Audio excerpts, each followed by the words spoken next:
Mic check 1, 2. Started.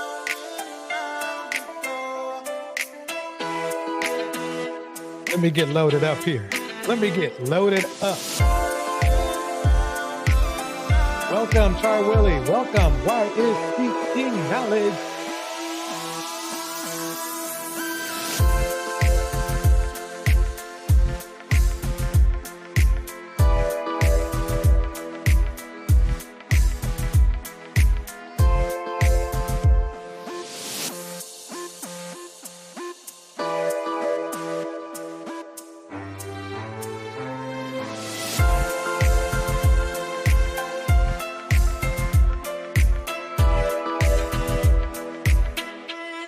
Video check. Video check. Video check. Let me do it.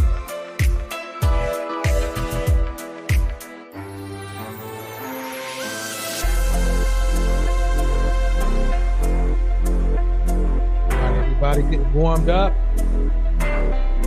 Happy Saturday.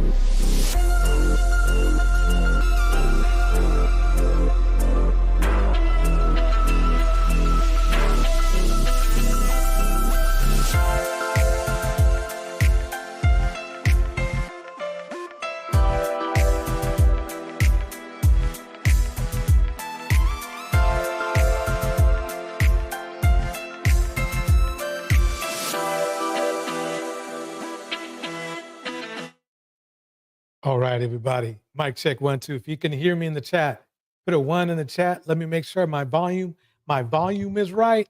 My levels are right. And we gonna be all right. I'm gonna start off here tonight.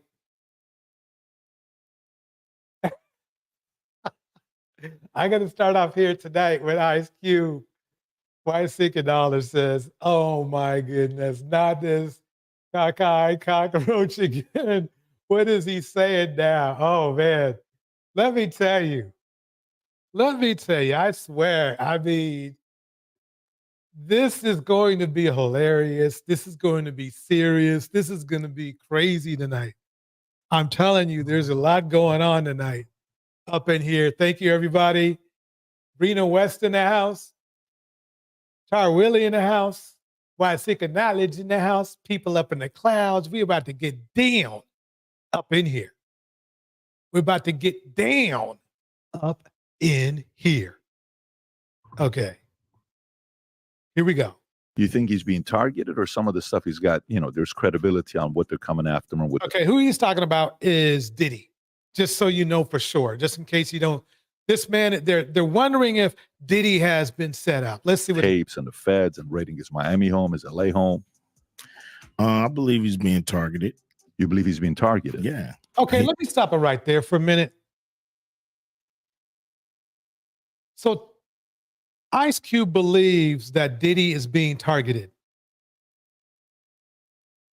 Okay, was that before or after the video of him putting hands and feet on his ex was released, and that he apologized for it? What part of, where's the targeting here? Hazel Bug in the house? Tanya Sweat in the house? I mean, that's what's really getting my goat. Is Henry Mars in the house? What's getting my goat is the fact that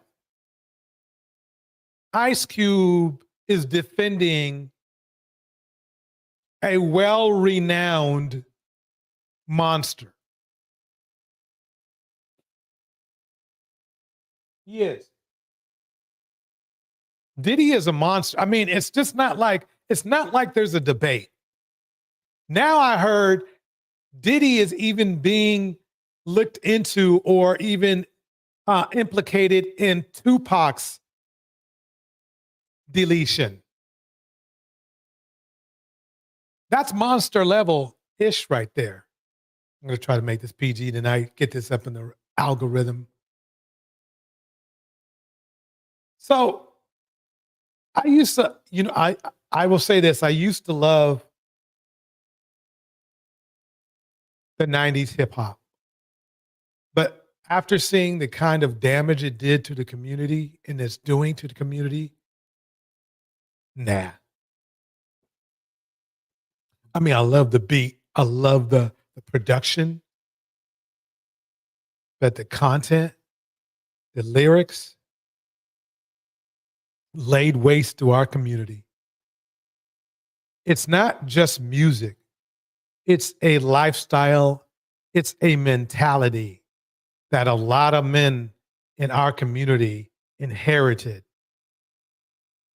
That's why they laugh and joke at Russell Wilson, because the pimp rapper mentality looks down on squares. They look down on really traditional men. They call traditional men squares. They did that back in the day. Back in the day, they would call a man that was traditional a square, boring. That's what they would call a traditional man. So what happened is in the 80s, the pimp culture was popping. I mean, don't get me wrong. There was pimp cultures probably back since slave days, but we're talking about, the modern days, right? So there was pimp cultures in the 70s, actually. Pimp cultures in the 70s spilled over into the 80s. Then hip hop inherited this pimp culture into the music. How many hip hop artists, glorified pimping? Most, if not all. Most, if not all. Eat, pray, yoga in the house. It's good seeing you. So that's the problem we have. The basic problem is that Black men, we want to embrace pimp, gangster, hip hop ideologies, and then expect Black women just to follow in line, stay in line. Black women want to open businesses. Black women want to do more than we want to do right now. That's why Chase Bank wanted to give Black women $5 billion. They know that's a good investment. They ain't giving the money away. That was a good investment. They know they're going to get their money back. They know, they looked at the numbers and they saw that when Black women failed, it was probably because they didn't have enough startup money, enough capital. And they said, hey, if we gave them money to start off their businesses, do you know how much money we would make off their success? That's how it's going down. And then Black men, we had the nerve to literally cock block, literally that idea. I'll tell you one thing, if that happened to another group of men, they wouldn't be doing that. They'd be like, by all means, hey, look, my wife is starting a business. My loved one, my daughter, my niece wants to start a business. Oh, by all means, let them start their business. And you want to know something? They've done that. And they've been successful. They've been very successful.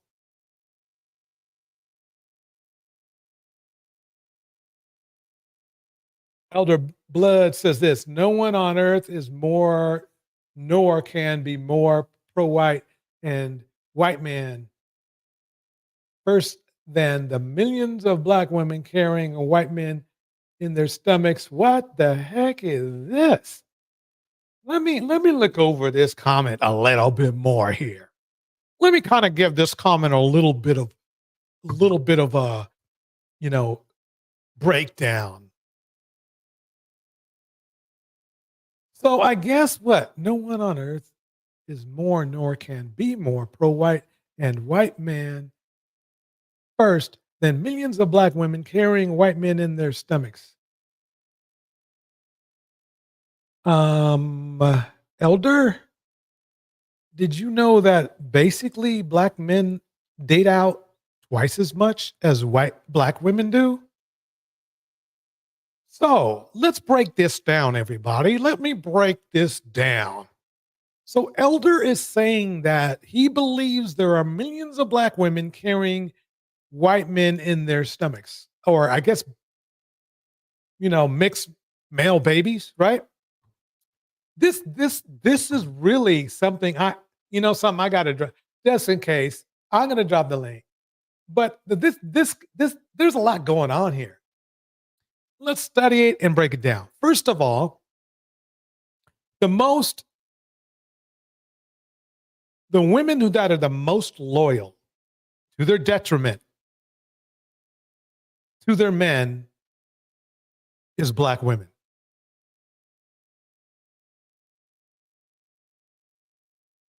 Let me repeat that one more time.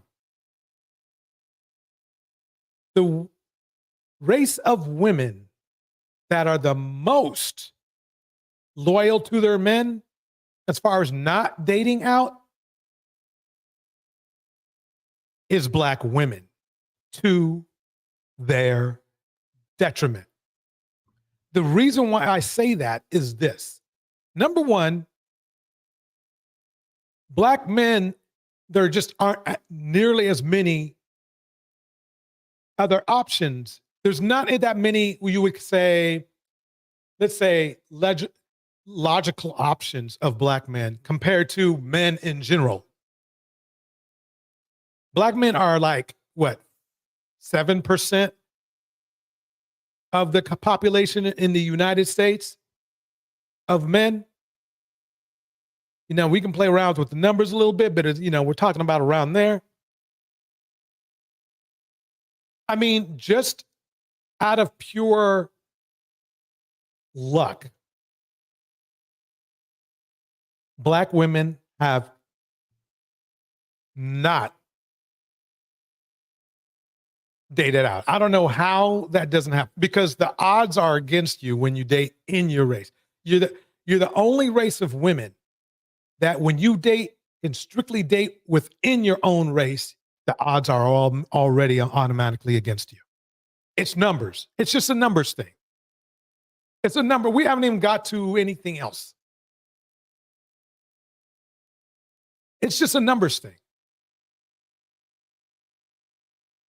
But back over to Elder Blood's comment.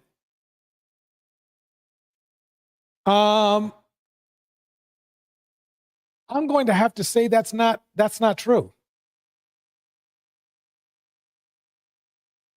It's not true. It's simply not true. I can't make an argument for this because, again, black women date out half as much as black men. And obviously you know that, Elder Blood, because you're Elder Blood, right? So if that's true, right, then that means that black men bow down. Then black men, if that is true about black women, what you're saying about black women are more pro-white than anybody, right? Well, it can't be true because black men date out more than black women. So if anybody's more pro-white, that would be black men, just by simple math. We don't even have to get into a debate. It's just fact. It's just, if what you say is your argument, then you're going to have to retort. My retort, as far as black men dating out, double than black women. And I don't think you can beat me. I think I'm going to leave them cards on the table, sir, because I think I got a good hand here. I think I got a good hand here. A real good hand. Anyway, why seek knowledge of right? Let me get right to the show. Here we go. Now let's hear the rhetoric coming from Ice Cube. Here we go. I believe, somebody, has the power to pull the trigger to make, this stuff, this domino effect happen. So we finally got some explosive revelations from Ice Cube about Diddy and the ongoing federal investigation. It seems like Ice Cube has some insider information that could turn this entire case on its head. Puff Daddy to me is like a, what's them dudes who Gangster? How about that? Gangster? I mean, he said he was a gangster, and I guess he really meant it. on the 3-ring circus, yeah. Clown? He wants to call him a ringmaster, but he's really a clown. The dude that come out and, just, ringmaster. I guess he the ringmaster. Yes, the ringmaster, but really is a clown. Diddy is one of the most embarrassing failures ever in Black man's history. And if he is implicated and found guilty of deleting Tupac, he will go down as one of the biggest sellouts in Black man history. But unfortunately, in our community, it's what we do. Black men, you complain about Black women, right? But who are you really, honestly, who are you most frightened of? Who puts you down in the ground every hour?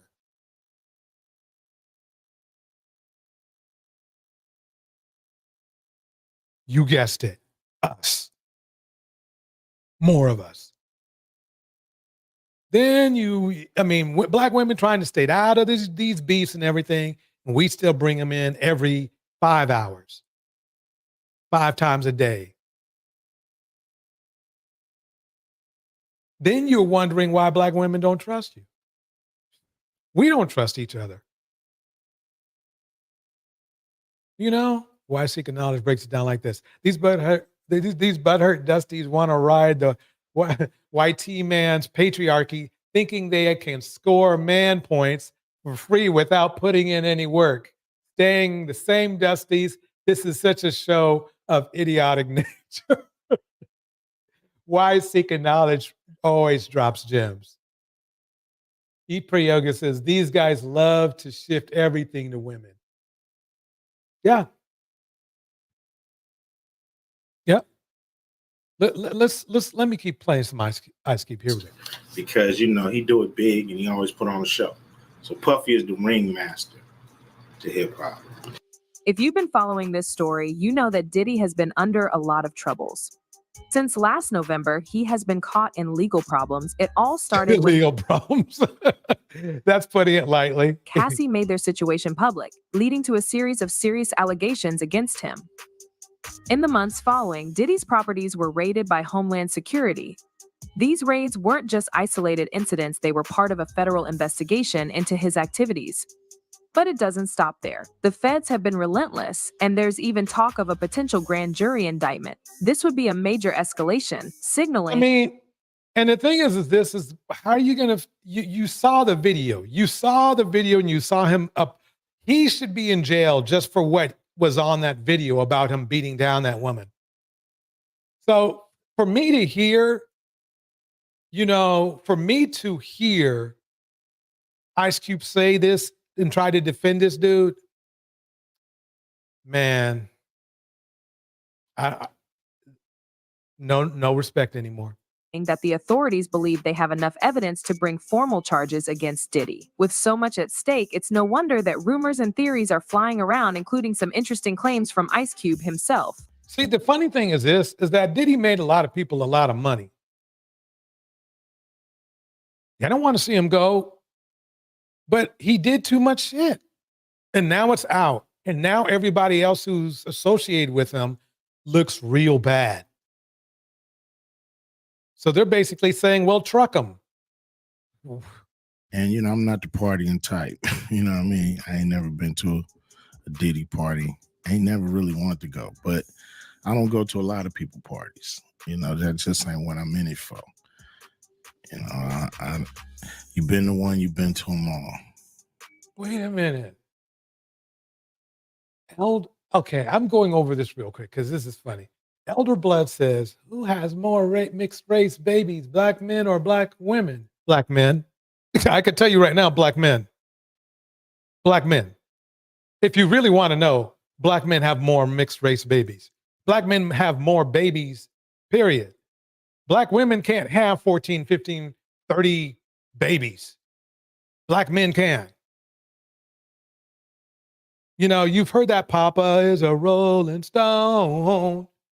Wherever he laid his hat was his home. What do you think that song meant? Have you seen, and I'll bring it back to the real, have you seen the video clips that I be posting of Kendrick's show where guys are admitting having 5, 7, 13, 14 kids? These are real men. It's not a one-off. And if we want to get fancy, look at Future. He's got like how many kids? 10? What's his name? The guy, there's another dude who wears a haram all the time or something on top of it. He has 15 kids. Yoga says there are men that have 50 kids. So, and take that math, and then add that black men date out double than black women do. So, Elder Blood, I'm afraid you got to beat my retort once again. And I don't think you can. I don't think you can, EB, because I got some strong info here. Black men date out double the amount. Black men make most the babies, okay, per capita. So who is making most of the interracial babies? The interracial, bundles of joy. There is nothing wrong with loving who you want to love. The problem is that us black men, we love to leave too. We love leaving just as much as loving. And that's a problem. That's where all the kids come from. Let me keep it going. Are you surprised at what things are coming out with Diddy at all? Or you're like, you have no idea? It's none of my business. You'll live longer. Is that kind of like the mindset? According to Ice Cube, Diddy is being targeted by some very powerful people. He suggests that the investigation and the raids are part of a bigger scheme to make Diddy the fall guy for others' misdeeds. But why would anyone want to set Diddy up? Wait a minute. He's a fall guy for himself. He made himself fall. Nobody told Diddy to beat the living crap out of women, one after the other. They let him slide for 30 years. Ice Cube. I mean, what the hell, bro? I guarantee you something's going to come out and he's going to come out being another wife beater too. They, for some reason, they, as my crew would say, they roll in packs. They roll in packs. They roll in packs. They roll in packs. It's interesting to think, but also Ice Cube isn't alone in his suspicions. Candace Owens has also chimed in on the situation, and her perspective adds another layer to the story. After the Homeland Security raid on she's trustworthy. Diddy's properties, Candace tweeted that the raid was not about finding evidence, but rather about hiding it. She believes that the feds already knew what Diddy was up to and that he is being used as a scapegoat to protect more powerful figures. According to her, the raid was orchestrated to cover up the involvement of these higher-ups, ensuring they remain— Higher-ups? What do you mean? Diddy was damn near a billionaire. Now, I mean, I can understand. I mean, it makes sense, but Diddy's still, They're trying to make Diddy sound innocent. That's the problem. Why are they trying to make Diddy sound? Just say Diddy's in the mix. The fall guy, a fall guy is usually somebody who either has done the least of those crimes or wasn't even in the mix in those crimes, but they implicated them anyway. That's not this case. Remain untouchable while Diddy takes the blame. Top of this ring potentially is Sir Lucian Grange. He is the CEO of Universal Music Group. He is also being sued. He has also been named as well as Universal Music Group. And he is, as a fact, one of the most powerful men in Hollywood. I understand that. It's great to see that, they want to look at other people, but, if it quacks like a duck. Cassie was not the only one he put hands and feet on. And now they're saying that he might be possibly, wait, let me look it up. Let me look it up right now. Hold on, give me 1 second here. I know this is kind of a long intro, but we're going to get to the meat in a minute here. Let's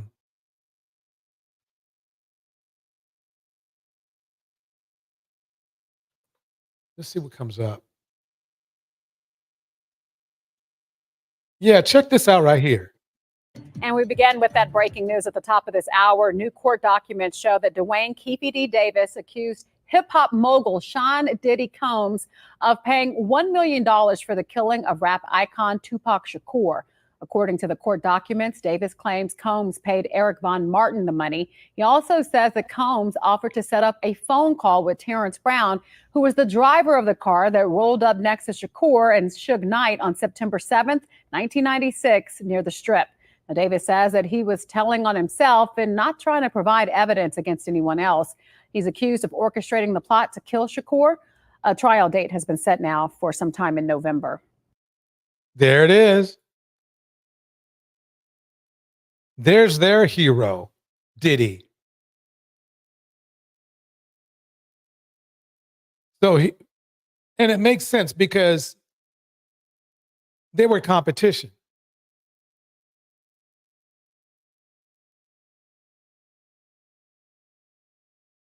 They were competition.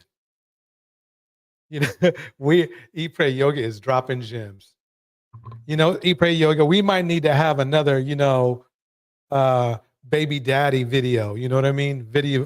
Baby daddy live stream, because we need to snuff that once and for all.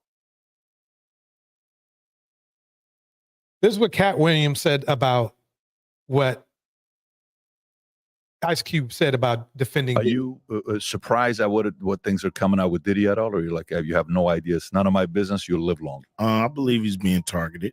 You believe he's being targeted? Yeah, I believe somebody has the power to pull the trigger.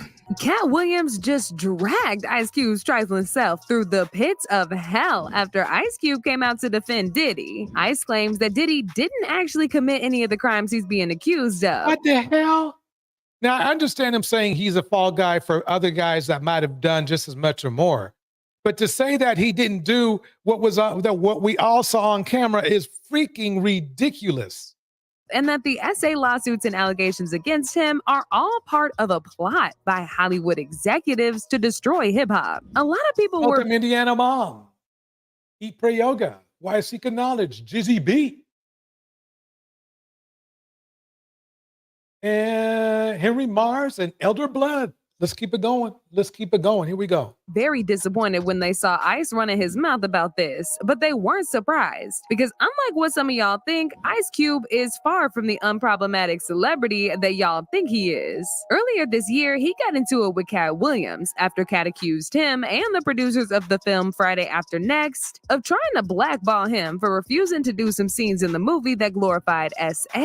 And from the looks of it, Ice hasn't changed much at all since then because he's still out here defending at people like Diddy and trying to turn the cause of Diddy's downfall into some baseless conspiracy theory instead of acknowledging him for the awful person he is. So Thank you. what exactly did he say about Diddy? And are the rumors about him also being one of the industry gatekeepers true? Let's get right into it. Okay, so as most of y'all already know by now, Diddy's life has been in shambles since November of last year when And that's something he did himself.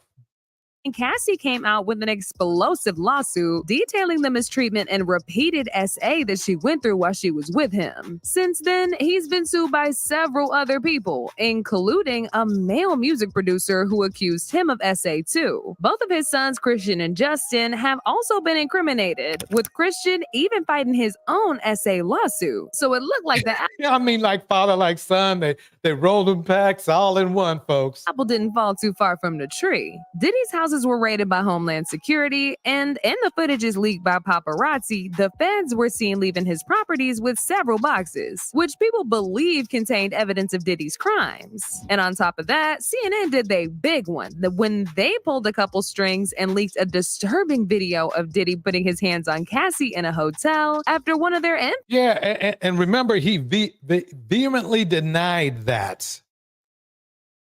He vehemently denied that. Welcome, Alexandra Conti in the house.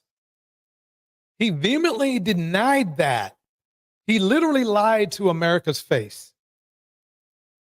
infamous freak-off sessions, which he forced her to indulge in for over 10 years. And what's crazy is that Diddy kept lying, trying to convince us he was innocent. But once that footage leaked, he came out and finally was forced to grow some balls and own up to what he did. Now, you would think He in the didn't video own up to it. He was just doing damage control. He really didn't own up to it. He would do it again if he had to. of him attacking Cassie in that hotel, coupled with the multiple lawsuits, would make people finally see him for who he is. But unfortunately, there are still some folks that think he's innocent, and Ice Cube is one of them. In And fact, don't think this is uncommon. This is you are seeing let me say some this. folks that think he's innocent, and Ice Cube is one of them. In fact, Candace Owens was actually one of the first people to question the motive behind Diddy's lawsuits. Right after his properties were Wait. What kind of motive do you need to start a lawsuit if somebody puts hands and feet on you? Over and over again. For 10 years, whatever. Well, it doesn't matter. It was a long time. So you know what that is? That's that BMW. I can't believe it, but even Candace Owen has a little BMW in her. You got a little BMW in her. You know? You do. Welcome, Derry. I mean, and black men have some BMW in them. How can dude it's just like how they defend R. Kelly. Men know more. Men know what other men do because they talk about it. That's why I'm getting a little bit of side eye to a lot more than a little. Welcome, Indy, Anna, mom in the house. A little bit more than a little bit of side eye because, look,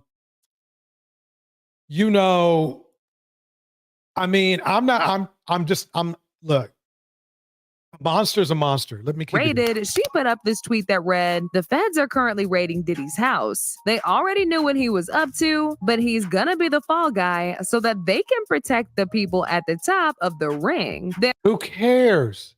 Let them get the people on the top of the ring. Or protect whoever. Look, it's like this. Diddy's probably done more damage to our community than whoever those people in the top of the ring are. Okay? Let's just get the people that are damaging our community. Candace, I know you can't really relate to that too much, but that's what's going down. Here we go.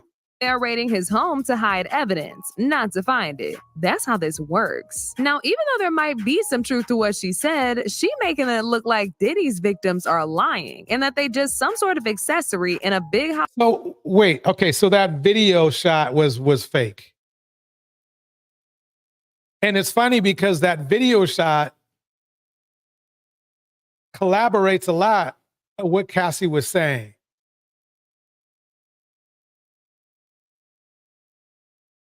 That's just crazy. Hollywood plan, which ain't true. Now, when it comes to Ice Cube, he didn't just blame Diddy's current downfall on the same industry ploy that Candace was talking about. He flat out dismissed the victims and said that Diddy was being set up. Ice completely disregarded the victims and made Diddy out to be an innocent man. Surprised I would have. Welcome, Oya. Oya Terminador Negro is in their house. Oya says Kizzy sounds like a typical dude that's mad that his 9th grade crush chose another dude instead of I didn't get chose equals all black women are like thugs.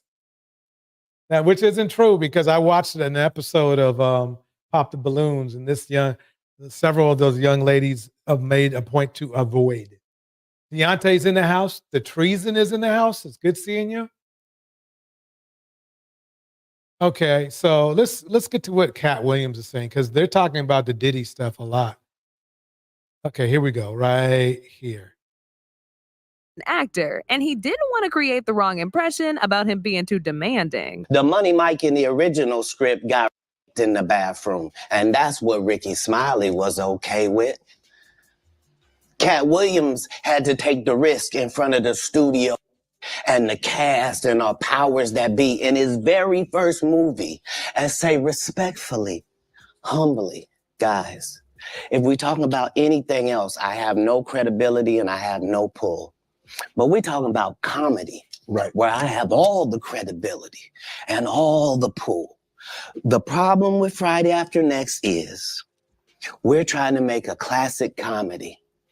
And this comedy involves, and it's never funny, no matter who it happens to or what the circumstances are. If you would allow me to allow us to do this movie without a black man getting in it, I promise you that it will be twice as funny as it would be with him getting. So considering that's the real story, why would you bring up that story? 35 members of the cast and crew have never brought up that Ricky Smiley was going to play Money Mike. No one ever saw me put on a Santa Claus suit. We got a wardrobe department. They made a Santa Claus suit for me. Why that wasn't in the bloopers? He also said he had to rewrite the entire movie because it had too many graphic details like this, and he wasn't very happy with that. I wrote it. What I'm saying if I did it and I did a good job at it, you can thank me. I was involved. Right. I'm not going to come later on and tell you, I never even read the whole script. So how you know what roles? What? What do you mean you never read the... These guys' whole job is to present something, unfortunately. And I'm just not a presenter. If you ask me a question, I'm just going to tell you the truth of how it went. What's even crazier about this is that you would think Terry Crews would also join Cat and try to talk some sense into Ice Cube and the producers. But he was actually trying to force Cat into doing the scene of him getting SA'd by him too. Cat said after this traumatic experience, he got blackballed and all the movies he was supposed to do got handed over to Kevin Hart because he was willing to do just about anything without changing nothing about the scripts. Had a lot of conversation that this was your opportunity and you needed to seize this moment. Terry had the benefit of having been in some very high profile situations already and took L's. Mm-hmm. Like he had been in the league, you know what I mean? He had done pro wrestling. He had done a lot of things. He had been televised and some things that hadn't worked. Right. And this was just fortuitous for him. And now you know what nobody has ever said in the whole industry in 20 years about, you know, the whole Money might not get in the bathroom. Right. So I understood going in that there's no reason. I lost for a 5-year period, every single movie that Kevin Hart did was a movie that had been on my desk that all I had said was just, can we take some of this step and fetch it out? and then I can do it. Like, it don't need to be overtly homosexual because I'm not homosexual, right? It doesn't need that to be funny, right? And me saying that and them going, oh yeah, no problem. And then going to give it to this other guy and having him do it just like it was and acting like I'm a bad person because I keep standing on my standard. But yeah, it's Dang, that's deep.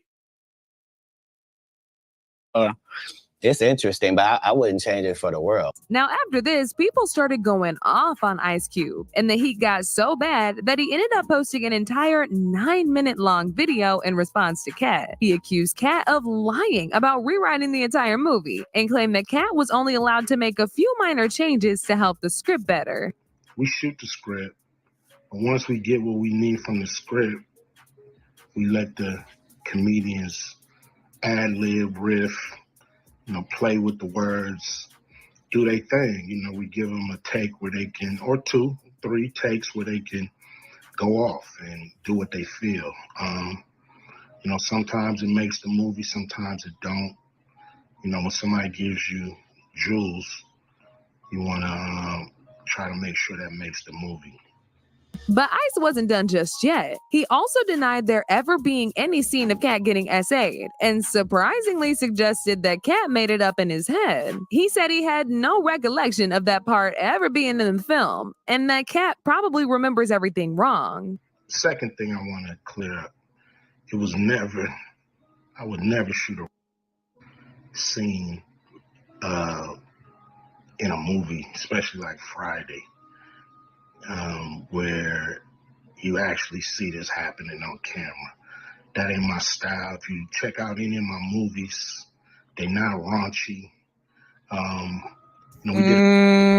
don't know if you guys remember Players Club, and even Janky Promoters. Remember that one? Yeah. Yes, folks. Those were kind of raunchy. Maybe not to his standards, which concerns me. The Treason says Ice Cube done lost touch, can't read the room or reality. Diddy admitted that. A movie called Players Club where the subject matter was a little raunchy, but for the most told you. No, they went into some messed up stuff in Players Club. Most part, even that we left it to your imagination. So the only what the hell is that? reason that kind of stuff was in the movie is because you have 3 villains in Friday After Next. You have Santa Claus stealing presents. You have Damon just got out of prison, sweating Craig and Diddy for the rent money. And then you have Money Mike, that treats his woman, like a property. Everybody's career. See, I mean, it's funny because his movies were some of the movies that normalized abuse. So I can understand, where Cat is coming from. I mean, I watched the movies. I was there when they were released. What, 20 years ago? Maybe more than that? Was what? Yeah, that was like 20 years ago, 25 years ago when they were first released. Well, I think we've done that.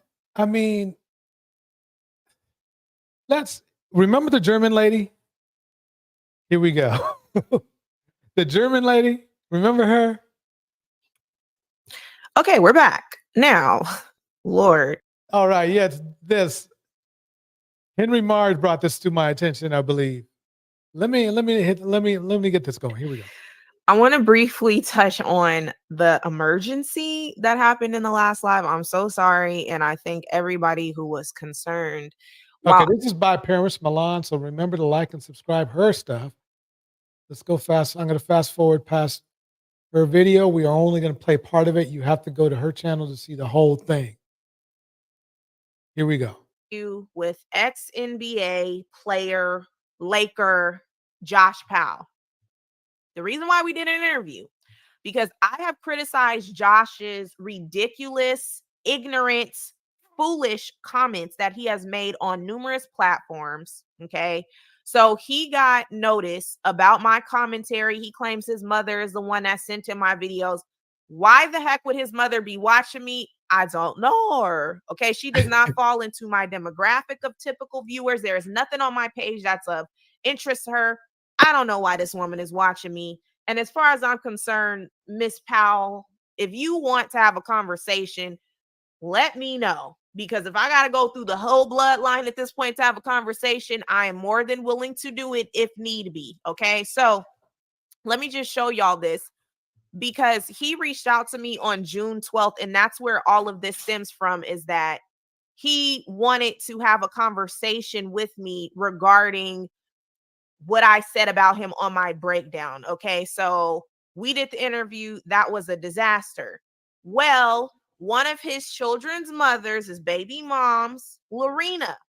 I told y'all in the past video, I originally thought it was somebody that's from Trump's team again reaching out, because I told y'all they've reached out to me before, and I made a recent video where I said, why the freak are the RNC having Amber Rose speak? Like, what are they trying to do? What's the strategy behind why they're propping up Amber so heavily for them? And I was like, you know, somebody from his team, the surrogate, she's reached out to me before. Maybe another person from the team is trying to reach out again, right? So I'm thinking that's what she was trying to do, okay? I didn't know that this was his children's mother that was reaching out to me. So when I found out that this was the child's mother, I was like, oh, so she reached out. And she was saying, you know, I'm the one of 4 mothers. I wanted to talk to you to give accuracy. Please contact her, right? So wait, you know what's weird about that is that I believe that this gentleman is grown and in his at least in his 30s. Why is his mother reaching out? we had a conversation. And on the conversation, she told me a multitude of things. She's told me so many things about this man that I was just like stumped. My head was spinning. I literally told her, like, girl, my head is spinning. And so here's where the problem lies. The problem lies because the person that I spoke to on the phone was not the person that y'all saw on the interview. I cannot sugarcoat that. I've been doing YouTube way too long to start lying to y'all, start faking the funk. I'm not here for a popularity contest. Y'all know I'm all about going and talking about things that the average person is probably not going to do or want to go along to get along. I don't do groupthink. So I'm not in the business of pandering, kissing behind. I'm not doing none of that. Like, who I spoke to was not who y'all saw on the interview. This woman was so hyped on the phone. Like, again, I said this yesterday. The amount of times that y'all heard in the interview that she said that she was Italian, imagine how many times that I heard that on the phone that she was Italian. She was the one that suggested the name for the thumbnail. She was the one that was helping me to come up with the question. She was like, oh, for this question, yeah, like they're going to get the tea on this one, or, ooh, just wait till I tell you about this one. So I'm expecting on the live video that she was going to tell the full truth. And we also are going to have some elements of educational aspect of it and everything, right? Okay, let me pause it there. I'm going straight. Paris Malong is an excellent commentator. You need to go check her out. Here we go. I'm going to this part right here. Here we go. And I just hope that y'all buckle up and is ready, because I'm not here to protect him. I don't give a F about salvage in a relationship. I don't care about none of that. He has been talking greasy about Black women. He's been getting away with it. Too many of you mammies are not holding him accountable. I'm not playing that. I don't do that over here. So we're about accountability and we're about honesty. Now let's skip to 6 minutes and 50 seconds so we can debunk the first thing that wasn't forthcoming. And y'all got to let me know if you can hear it or not. Okay. And like at that time when you This guys is my first time seeing Paris. I usually just hear her, hear her behind the avatar. She's gorgeous. She's blowing away this woman on the right. I don't know about you. You guys tell me in the chat. But one, if you think Paris is gorgeous and blowing away this woman with her gorgeousness, or two, if you actually would prefer the woman on the right side of the screen. Let me know. were, friends and all that, what was his financial state, I guess? Well, from my understanding, he went through a divorce and he was retired from the NBA, but he was still playing.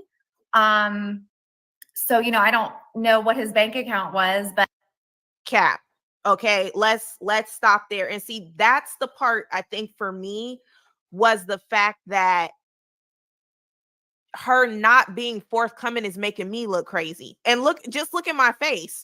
I'm sorry, if you look at my face, I'm just like, that's not what you told me on the phone. Oh man. What do you mean you don't know his financials? Ma'am, you told me the man was broke. Oh man. I mean, that tells you that probably the woman has a little bit of narcissist in them. They think they can just pull out lies whenever they can, you know what I mean? But Paris has that blank stare like, huh. Let's keep it going. Okay. And the PAL team, the PAL legal team. I'm very familiar with defamation law.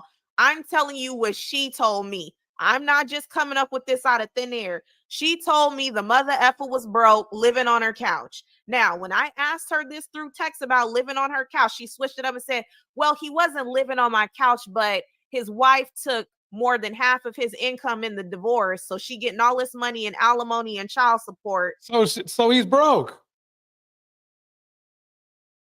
So he's broke. I mean, that's all she. So he didn't have much of anything. Okay. So he had to live with me. She said he sold his home. Why am I getting some notifications on Safari? It doesn't even matter. She said he sold his home. And that's how, he I guess sold his home, and then he ended up living with her. And not only living with her at one. That's called broke. That's called broke. I mean, the only way that would be logical is like if he was getting another house built. And, it doesn't make sense to rent a place and then move into a house. Might as well, if somebody can take you in, fine. But that's not what's going on here. He's lost so much that he has to sleep with this in this woman's couch, in this woman's house. He can't go and get out his own place because he ain't got no money for it. At one point, staying with her parents. So that's what she said. So to get on my live and say, oh, I wasn't sure what his finance. No, you knew that the man was broke. Remember now, this is the German woman who was bragging about how Black women were losing and everything like that. But it sounds like to me, she literally got the same Black man. Holding it down for him, okay? And it's sad because I hear this happening a lot with women who date Black men, and I try to, you're going to see through the interview where I try to refresh her mind with, so, they go through ebbs and flows, right? And she still didn't admit he was broke. I don't know why she didn't say that. I don't know why that needs to be a secret, but it's the BMW ideology, Paris. That's what it is. I know you want to say it. I'll say it for you. It's the BMW ideology, the Black male worshiping ideology, where no, he has 3 cents in his bank account. He has to sleep on my couch. I got to pay the rent. But no, he's the Kang. That's the BMW Black male worshiping ideology. I'm not talking about that car that they make in Germany. I'm not talking about that. I'm not talking about the car made in Germany. Not that one. I am talking about Black man worshiping. Let me keep it going. Here we go. That's what she told me on the phone. But I know that, after a divorce, a lot of men, they have to split everything and they go through sometimes financial struggles, having gone through a divorce. splitting things half, right? So I wouldn't say I specifically knew his financials because I wasn't concerned at that point.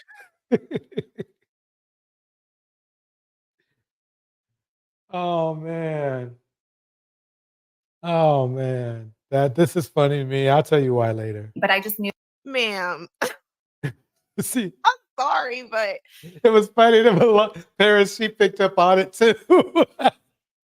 I just don't understand why that couldn't be said. If a person is broke at the time, they broke at the time, and some people could be broke and down and out, and then some people could be up. Like, you go through peaks and valleys with finances. Why couldn't you just say, yeah, he was broke? Knew that he was transitioning in life, professionally and personally. So I guess that was the way for her to say that he was broke, okay? By saying he was transitioning, but Well, that is true, Paris. Let me break it down like this. Those are the fancy words that the non-Black people use to sugarcoat a situation. Instead of saying somebody's broke, they will say, well, they are transitioning. Paris probably already knows this, but I'm just bringing it down for those who may not already know. But yeah, I grew up in that environment, and they have different words than we do for certain situations.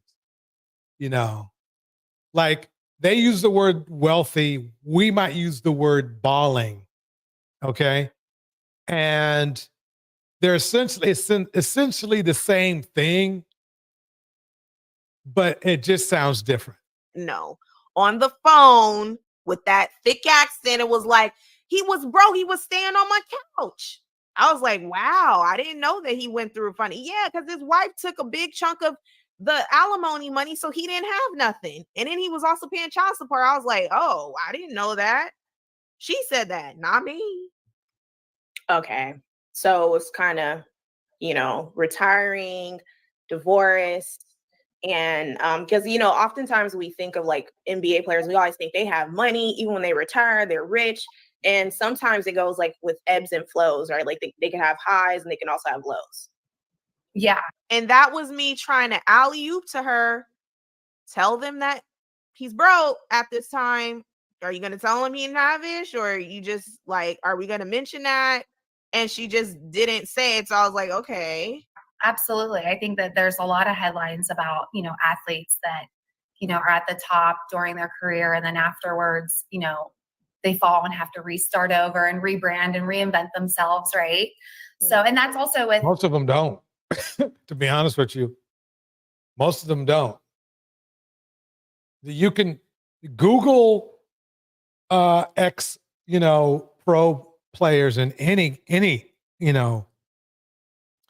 any sport, and you will get more stories about how they completely lost everything than you will how much more money. For every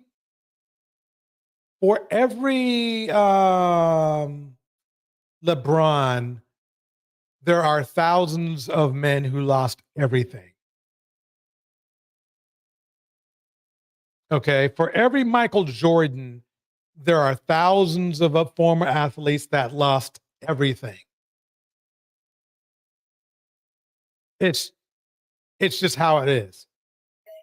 People that are outside of, the sports world. We all go through transitions in life, financially, personally, mentally, emotionally. So I think when I met him, he was coming out of like playing, right? But still playing, whether it was overseas or Puerto Rico. And so he was just going through a transition when I met him. Welcome, TM Mac in the house. Here we go. Okay. So I'm just like, okay, that's not what you told me, but all right. And then let's get to the demise of the relationship, the book. That was something else that I was trying to get her to like speak about, because in this book, he's portraying himself that he's healed and he's done this and he's done that. But he literally was writing the book at the very time that he was cheating on her, according to her. This is what she said. Dating Josh, and then he, I guess, has a book out now. I'm sure that you're aware of the book. Are you aware of like the timeline about when was it that he wrote the book and what was going on around that time? So when we were living together, I believe he had started the book probably around the pandemic. He would work on it like sometimes 1 or 2 nights a week. And I believe it started then. So for it to Welcome, Joe Clark. Welcome, Joe Clark. So we back talking about counterfeit. come out, I think in the end of 2023, November 2023, was probably about 3 years in the making. I haven't read it. But yeah, I know that he started it when we were together. Okay. And that's what I wish I knew. Yeah, that one.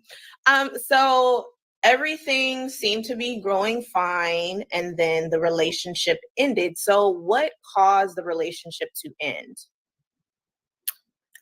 I don't think it was one factor. I think it was many factors. But infidelity is definitely one of the factors.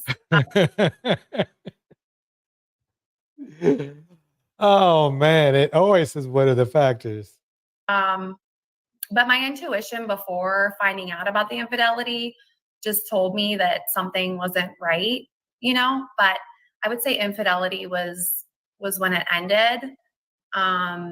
Wait a minute. I thought it was high value men could cheat. I thought, submissive women are supposed to allow their men to cheat in peace. What happened? Yeah. So again, I'm stumped because I'm waiting for her to explain the full infidelity, which y'all comment below. I have a difference of opinion. Like, what do y'all constitute as infidelity? Do you consider infidelity if you just boyfriend and girlfriend, baby mama, baby daddy, or is it more so marriage? I consider real infidelity if you're married, but if y'all just dating, anyways, that's a video for another day. Okay, how it depends is this. That's a very good question, Paris. I think what it is that if two people vow to be monogamous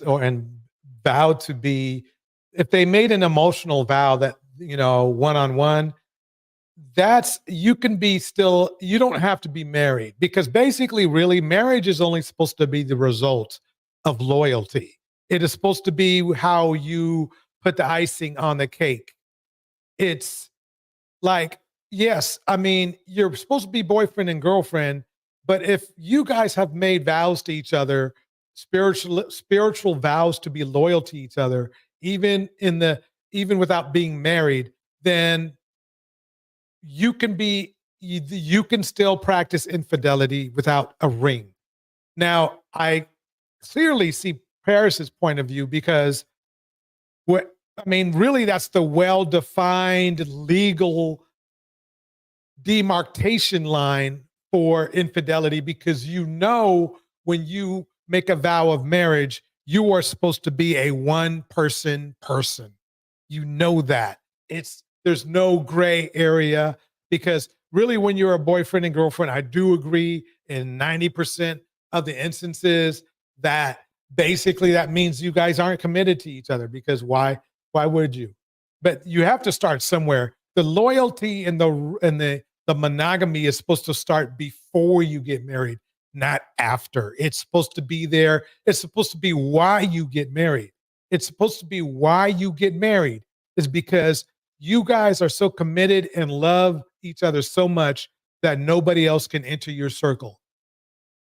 So at this point, I'm waiting for her to explain, like she said, she about to give the tea. I'm waiting for the tea, right? This woman did not tell y'all exactly. Eat, pray, orgia. But if you are committed in a relationship and one cheats, not to marry that person. It ain't gonna get better when you marry him. And that's a very good point. Eat, pray, yoga. It's a very good point. It's a very good point. And I'm with Paris too. Now let me don't get me wrong now. I don't disagree with Paris about a boyfriend, girlfriend. I would say that the lines are, what it means is that in marriage, it's a more strict line. Like, okay, monogamy is in, multiplicity is out, if you know what I mean. And I'm being very nice about it, but cheating is out. With a boyfriend, girlfriend, it's like you're not bound to monogamy legally, but if you cheat, it's not as big of a deal. But at the same time, like Ipe Yoga says, that's not a good person to marry. They just failed their test for marriage. That's basically what went down. And you can't go back and say, oh, well, we was just boyfriend, girlfriend. I mean, if somebody cheats, I will guarantee you that the people I knew who cheated before they got married cheated after they got married. They just did. It just happened like that. Spicy Black in the house. Spicy Black Tina in the house. Here we go. Spicy Black Tina says, this pattern is still being repeated with preferences. What's the common denominator? Bars. Yep. They cheat with black women. They cheat with their preferences. Same old thing. It's the same old man. That happens. That same old song. That's an old song. Dun, dun, dun, dun, dun, dun, dun. Remember that song? I'm gonna tell y'all what had happened. This is what actually happened. Welcome, Jose. She's with this mother effer, right? She thinking everything all good. Like, we're trying to keep the relationship under wraps for the sake of the children. Cool. Not only did he cheat on her, he had a whole baby on her 7 months after she had her daughter. SBM. Guess what that stands for? Let's put it this way. Cynthia G made it famous. You can guess what it means. SBM. 7 months.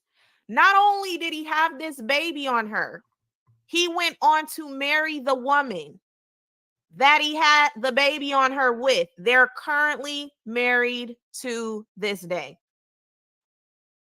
They're currently married. Not only did this man have a baby on her, this woman said this mother effer choked her out. She told me, Paris, please say it for me. I can't say it. So I'm telling y'all. She said he strangled her.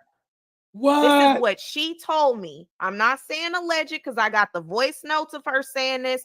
I got the text message. Again, Powell. Oh my God. I mean, the SBM epidemic. Legal team, if you want to reach out, I'm sending you everything she told me. I just want y'all to think about that.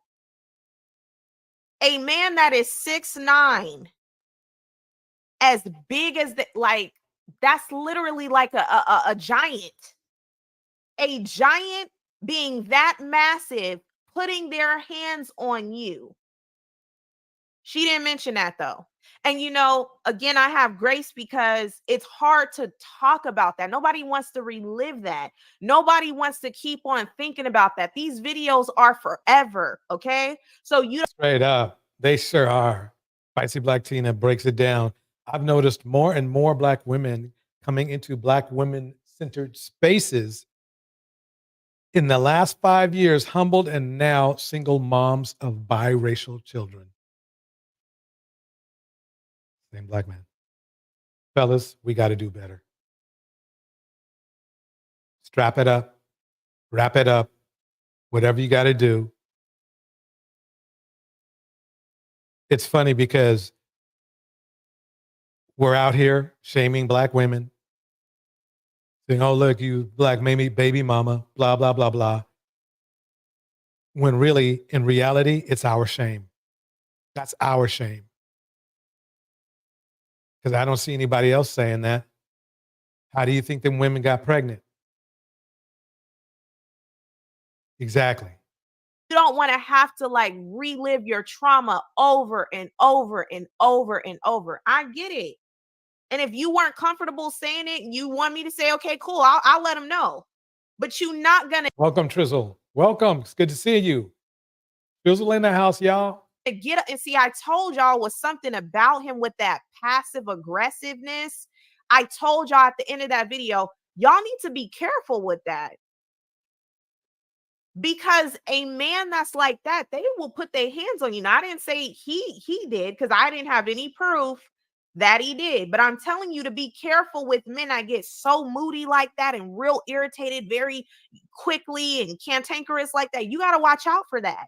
Mm-hmm. Yep, I agree. So yes, she said that he put his hands on her, and that's why she had to also terminate the relationship. So again, had a baby on her, choked her out, and then also married the woman that he had the baby on her with. But hey, Paris, I guarantee you though, that woman's probably getting the same treatment. Okay. So this is all what was happening during that time. That was the truth.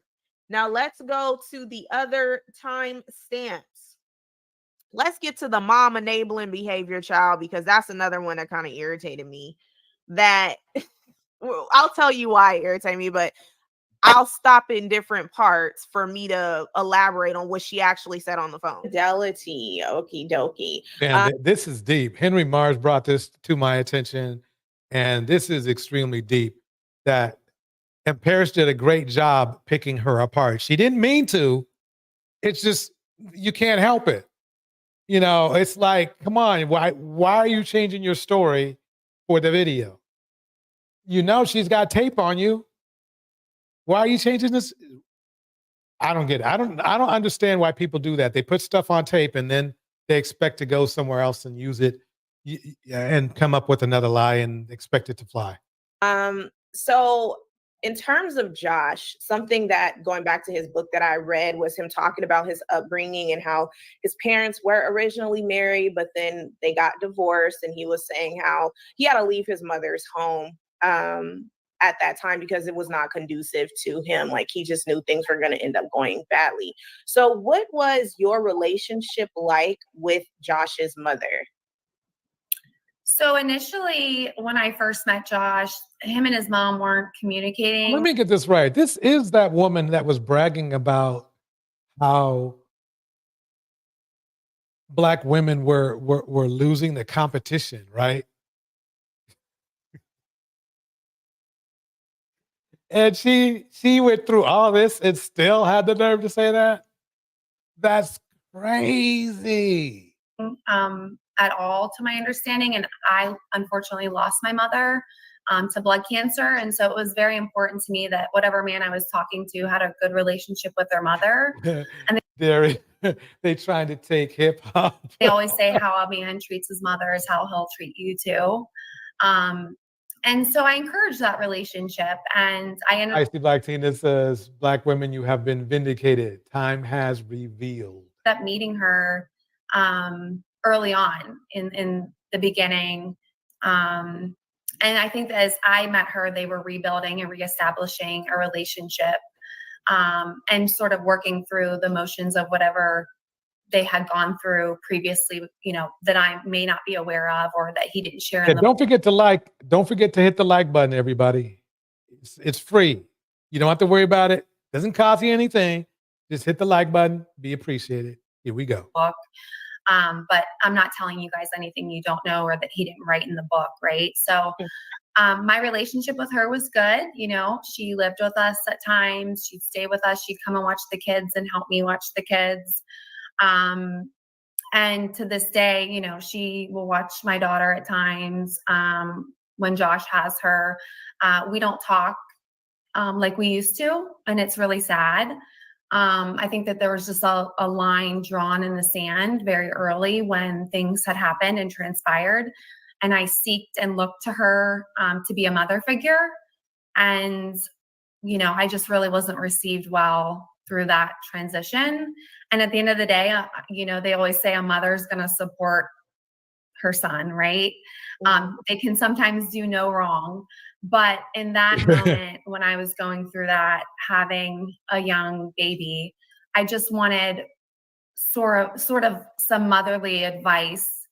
And I mean, that is messed up. Why Seeking Knowledge? Break it down for me right here. LOL, that must have been an old video. She effed around and found out the lies Black men tell these women have them believing it's us that are the problem. Exactly. And she found out. She got the results. Welcome, T. T in the house. So many of them are learning the truth. Boom. Same black man. And it was just more harsh than I would have thought. So like when you were trying to come to her, it was more so kind of like explaining to her what her son was putting you through or what you were experiencing. You just wanted her And advice. this is not a one-off. This is very common. Let's just put it that way. I'm going to stop this right here for now. But I think we're going to have to do, Paris did a great job in this interview. A great job. Let's get into the meat of the matter.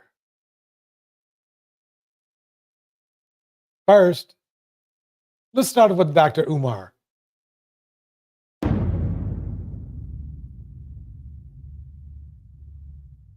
Speaking of Kamala, right? How do you feel about her? Because I know you made a comment earlier saying that she don't claim her black side. House nigga, just like Barack Obama, they do what they need to do to stay close to the white power structure. She made a career locking up black people. This is the same woman who went on international television, Art. Let me remind you. Okay, let's clarify something here. She did make a career locking up men who were putting hands and feet on their women. And the women just happened to be black.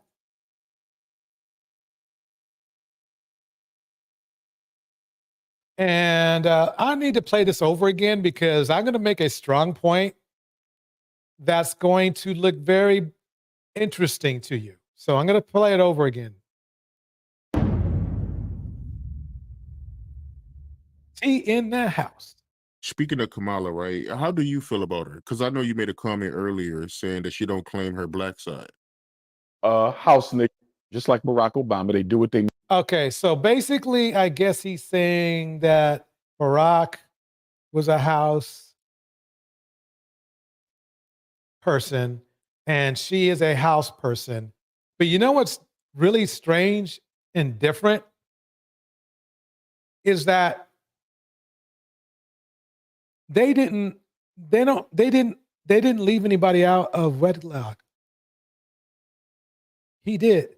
Dr. Umar has kind of a messy past. So I guess because their past isn't messy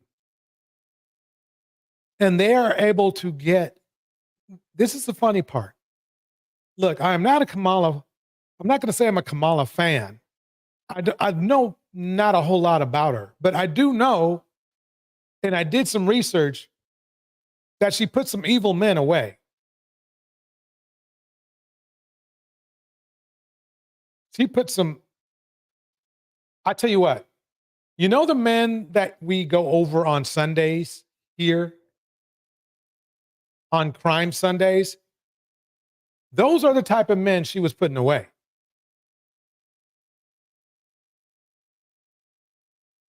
Let's make that clear. The treason says, oh, we know, treason says at Mac just, oh, we know trash today. Social media gave us black women a space to inform and warm, but the mod you coming for is not dumb. And you ain't DJ Torch. No woman in this chat is betting dust. Okay, betting dust. Yeah, we got some interesting people here tonight, that's for sure. But this is a funny thing. When you ask yourself this,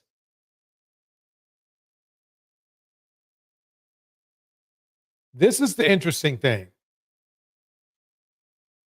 I guess his point, what Dr. Umar is trying to say is, what have they done for black people? But then you have to ask yourself, what has Dr. Umar done for black people? Really, when you think about it, what has he done for black people? He's talked a lot.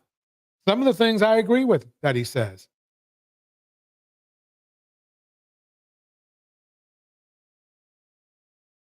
Yep, Kamala also locked up while, Hispanic criminals.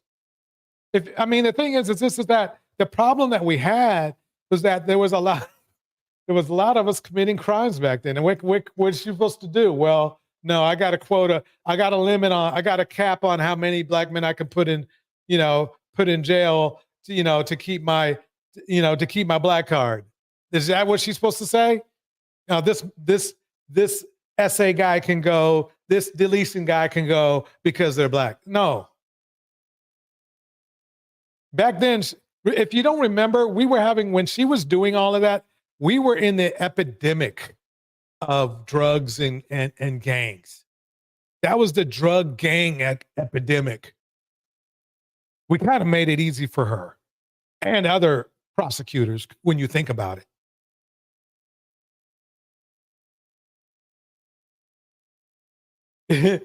Why seeking knowledge? You brought this up perfectly. He is eating well off that school that will never be made. I'll say be money.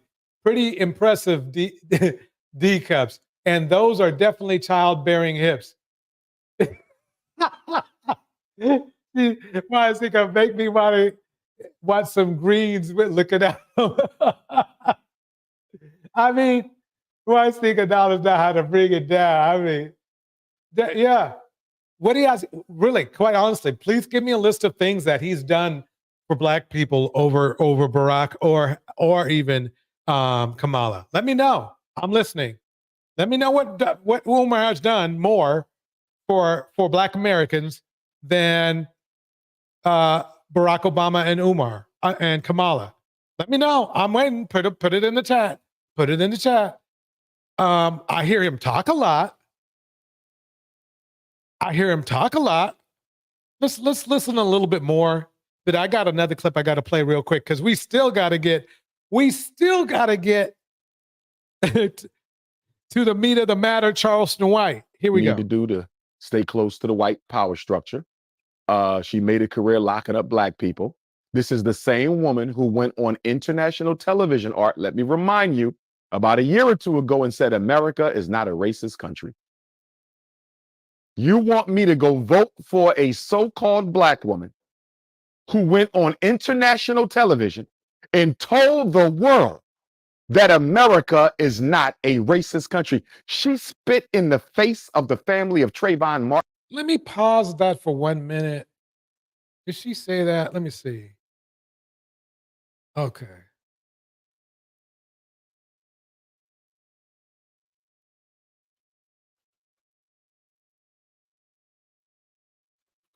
Let's see.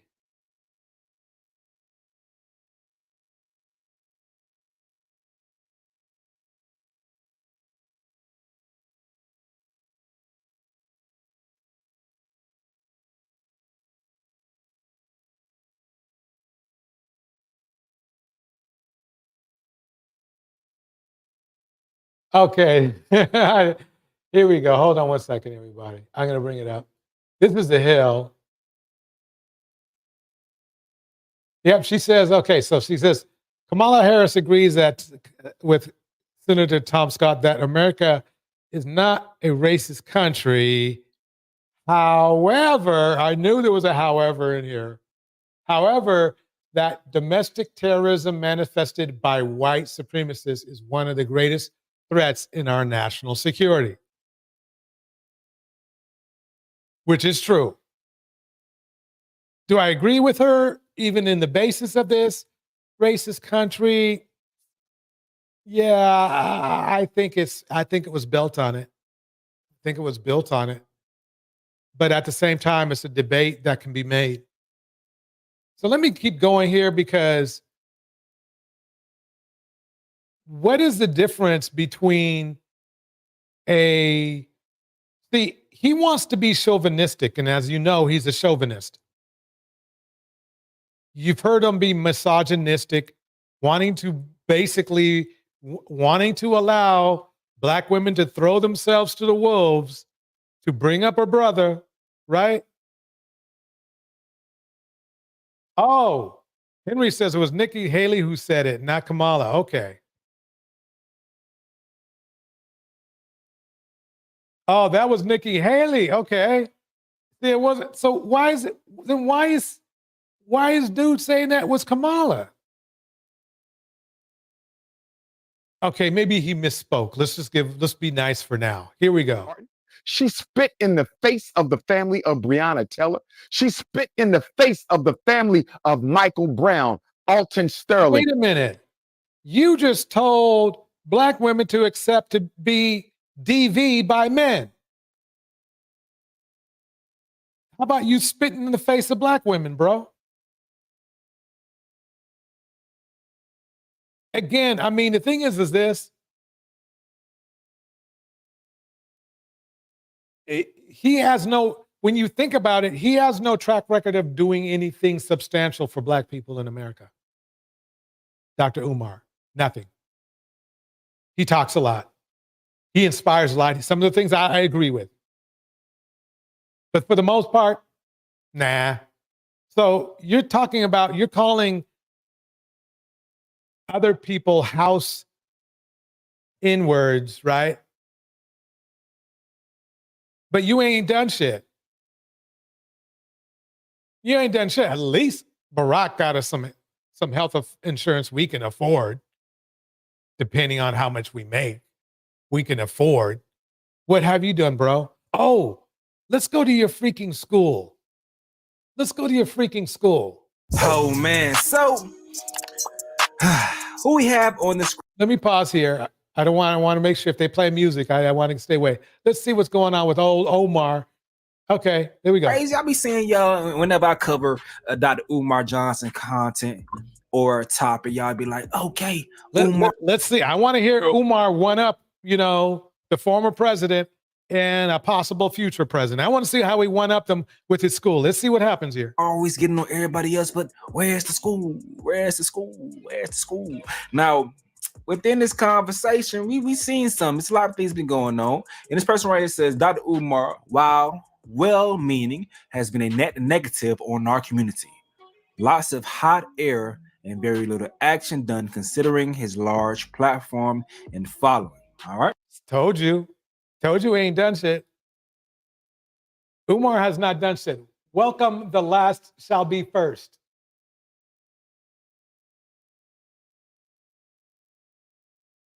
Last shall be first says at Jose Chavez, the whole entire black community hates black women, black girls who love themselves. Bars. Here we go. Now, this person responds saying, new emerging king, that's King Randall, is actually doing what Dr. Umar has been talking about for years. All right. Now, Dr. Umar may have his reasons. You guys could probably seen that many times as far as why the school isn't up and running yet. But the facts of the matter is it's not up and running. All right. So King Randall comes and says, yep, I tried to collaborate and bring him to my school to speak a few years ago. Paid him $2,500 along with purchasing the flights.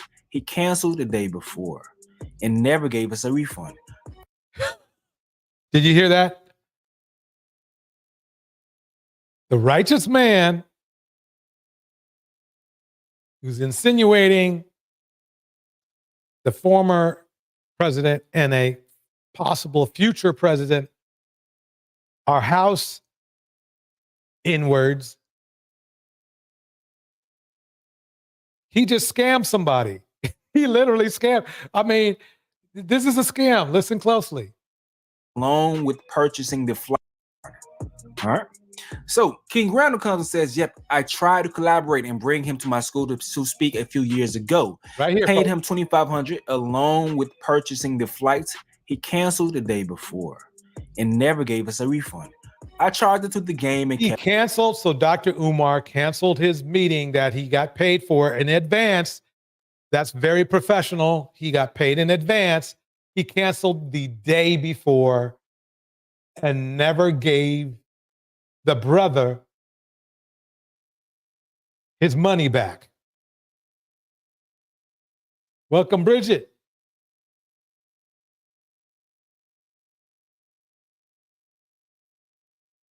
Welcome, Bates Oracle.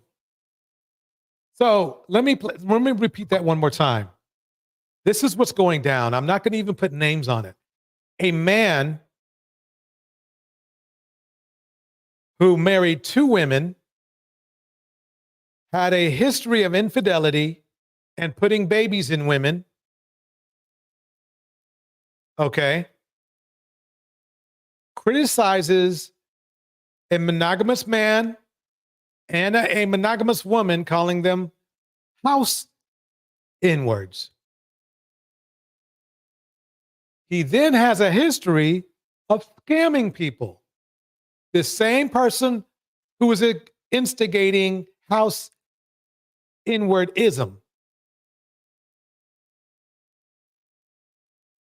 That's our community, basically. Hypocritical as F.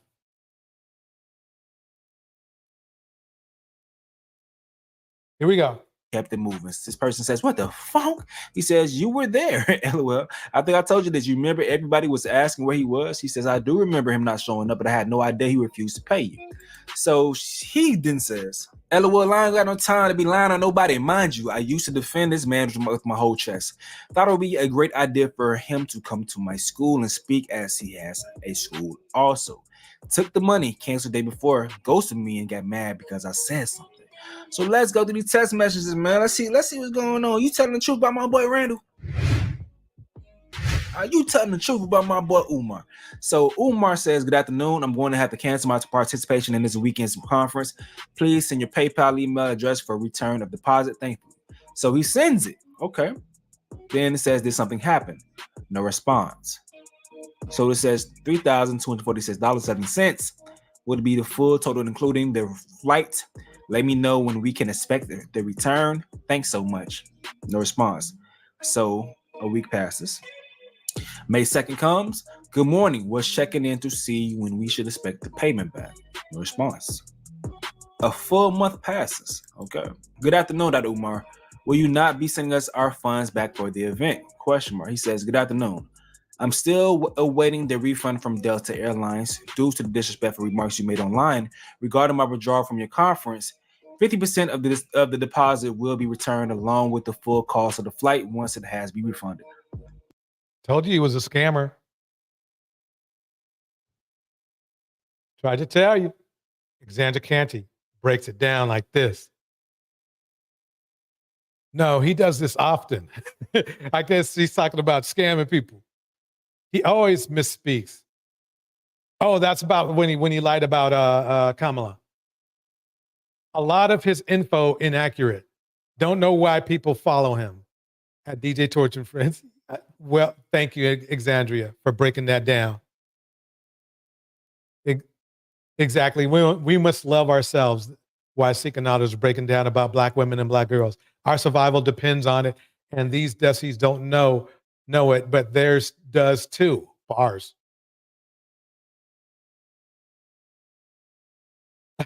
Jizzy B, I thought y'all liked that pandering man. He panders to whatever fills his pocket. That's what he does. Indiana Mom. Anyone that wants to argue, insult Black women in this chat can either hit the link for conversation with a real man or deal with the frustration of being silenced again and again. This is this is fun for me. Let me put the link in just in case somebody want to come up. Here we go. What? How can you just decide what part of the refund you want to, like, what? How are you going to decide what portion of the refund is you want to give back? The percentage of it. How is that in the contract? Like, if that's in the contract, okay. I mean, what the airlines does with the money is not the person who paid for the flight's problem. You cancel, bro. You eat it all. Hey, but I don't know. Let's read this. He says, unfortunately, when someone doesn't return text, etc., after a month, you start to think they skipped out on you. Yeah. Common courtesy would have been to say, "Hey, this is happening," etc., not just ignore someone. Keeping communication would have been great. Secondly, I didn't disrespect you. I was the one who defended you publicly, etc. All I said was I paid and you didn't show up nor give us our funds back. I didn't have an issue with the withdrawal from the conference. I was totally cool with it. It became an issue when you wouldn't respond. What the ultimate enigma? She says, He said the school is online. I guess now it is, right? He showed us a building before, which nobody can go in because it's damn near condemned. Here we go. Oh, the last shall be first, says Indiana Mom. Look at the civil rights movement and now. Simple text would have been cool. I'm sure the roles were reversed. You would have had a lot to say yourself. Okay. So this nigga said, nigga, please. Umar said, nigga, please. Wow. Unless he was scammed. That's the only other thing I can think of. He was scammed. Maybe he was scammed. What y'all think? He was scammed by somebody? Man said, nigga, please. Goddamn. Okay. Umar, boy. You got to address this. What Umar was saying to Drake and Kendrick Lamar? So my question is this. How are you going to listen to a man who scams other people? Okay, misinforms other people like Exandria says. And then call people who have actually at least tried to do something for Black people house inwards. Now, look, whether you think you like the way they did their presidential shit, that's up to you. That's your option. My concern is, how are we letting these thugs tell us and criticize people who are not thugs? Let's just keep it simple. How are we allowing thugs, and you're going to see what I'm talking about when I start playing Charleston, criticize people who have been more respectable than they have been? That's my question. It's not about politics. It's not about, class or whatever. How are we letting thugs in our community tell us who to respect? Okay, how is somebody who's on the screen with his grown out, I guess it looks like he needs to get his hair done again. But anyway, how are we going to let Umar, who has never had a monogamous bone in his body, tell us about relationships? How are we going to let Kevin Samuels, who doesn't have a monogamous bone in his body, tell us about relationships? Why are we doing this? Why are we letting these people run our community? It obviously hasn't worked, because look at the history. Look at the results. Look at the results.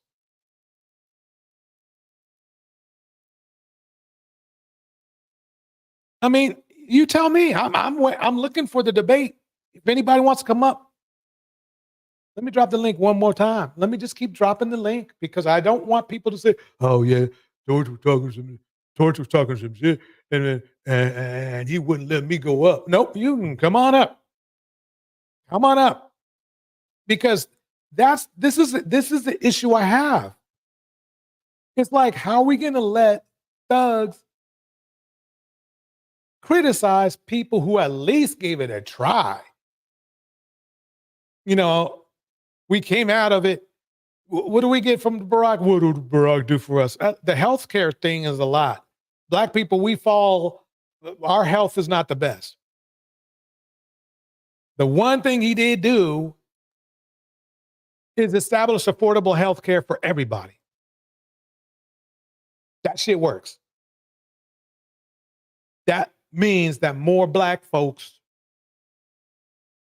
can stay alive. That's something. Metal Heart says, didn't Cynthia G prove that he doesn't have a doctorate degree? She sure did. She said that she calls himself doctor because he knows people would listen to his nonsense and take him seriously. I got to check that out. I got to see. Because if he ain't got no doctorate, you best believe I'm going to let everybody else know. I'm going to confirm that. Because that's a shame. That means he's a super scammer, not a scammer, but a super scammer. Henry Mars states, 40,000 Black women got on a Zoom call to raise money for Kamala.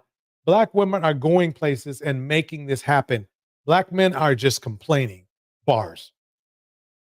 Bars. Bars. Yeah, I said the same thing to him. I would like some clarity. Dr. Umar Johnson, I would like some clarity. Dr. Umar Johnson, I would like some clarity. Did you refuse to go to this man's school and speak to the boys and give his refund back after you did not show up? Dr. Umar Johnson, did you refuse to go to this man's school and speak to these boys and not give the refunds back after you refused to show up? Dr. Umar Johnson, I would like some clarity. Did you refuse? You know, he said this shit about 35,000 times in a row. Umar, what's up with this, man? You got to speak on this. We would like some clarity. We would like some clarity, because what's up with this, man? It's not a good look. So once again, he says the exact text was "nigga please" when discussing the refund. And he says, yes, I know. He's been raising money for the school since I was in 4th grade. Yes, I should have known better. He's been raising money for the school since I was in 4th grade. Oh, man, that reminds me of when Obsidian was on YouTube. He says he needed money to start his studio.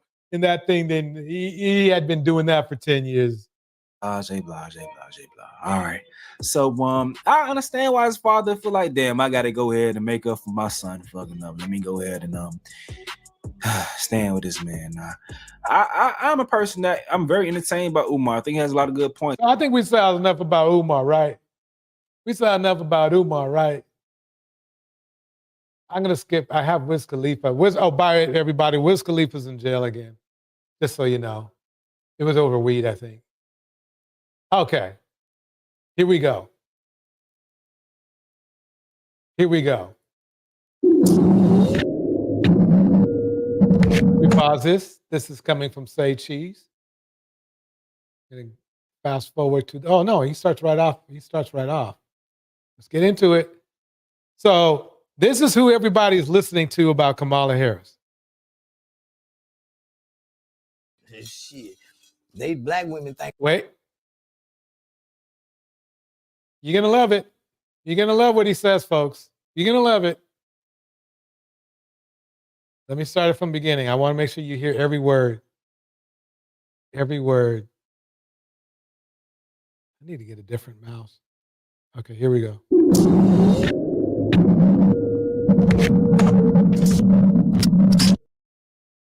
Shit. They Black women think they got a hero. Boy, they just don't know that bitch don't like them. You ready to make history with this one? I'm changing my vote. I'm going with Kamala. I done had a long talk with God in the shower, butt naked. And we had a walk in the Garden of Eden.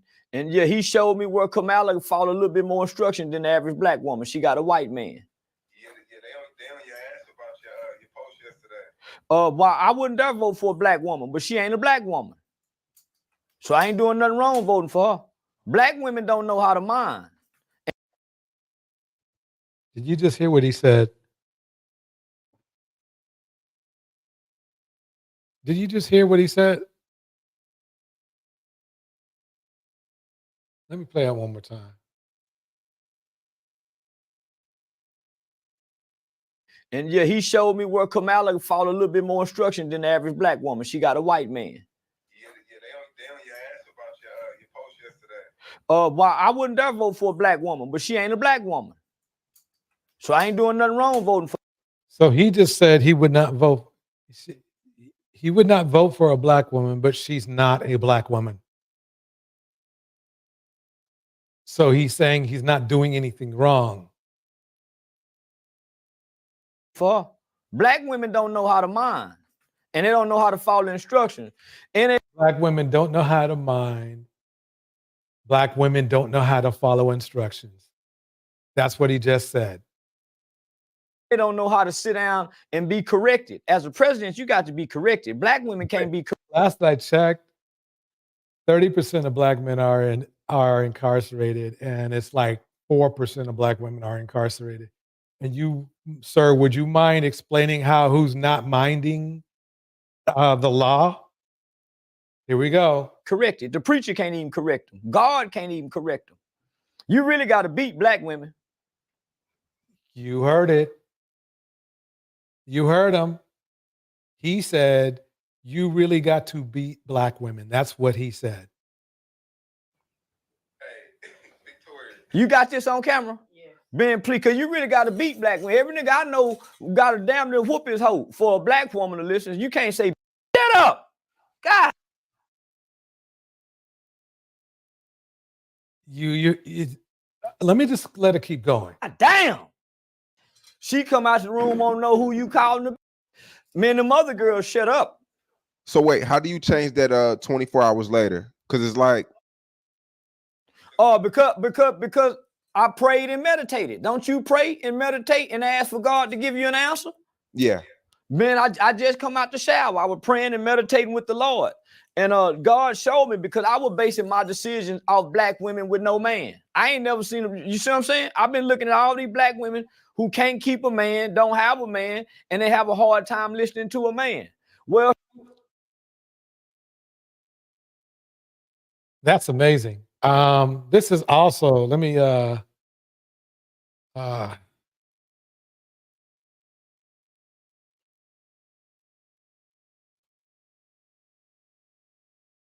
I also want to play, where is it?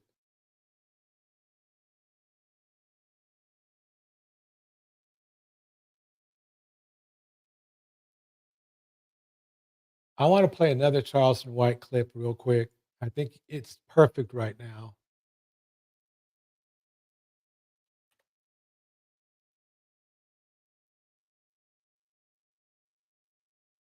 I think it's going to be perfect. Where is it? Oh, here we go. I found it. I'll smack. Here we go. Nigga, I'm telling you, nigga, I served time for killing. Okay, you got. Listen to this. This is. Let me preface this by saying this. This is what Charleston White is like. The new manosphere king. He competes with other Kangs. I mean, Kang. Not a king. He competes with other prominent red pill dudes. But look, listen, this came out of his mouth. This came out of his mouth. The white man, it's orchestrated and documented, nigga. Then I'm telling you, I'm online about I rape white hoes. Why would? But now when you say you rape white hoes, you ain't saying it like you actually rape white hoes. You yeah, saying, I did. Yeah, I am. I'm saying it like I gave scenarios where I done it. You must ain't seen the video. I seen the video. I gave scenarios where I done it. Welcome, Mistress Newbie. Okay, now when you say stuff like that, bro, I be confused because I don't know if you speaking in character, right? Or if you Homie, I've been saying this for years. How much more loud and clear do I have to say? That you was raping white women. We grew up doing it. This was a thing we did, nigga. Are you saying like it was a thing that was going on in your hood, or no, shit that you nigga, I'm telling you, I actively done, okay. nigga. I'm telling you, I done done it. You heard it? Okay. I done bragging about it. How much more vicious can a nigga get with rape? And y'all want to listen to this dude.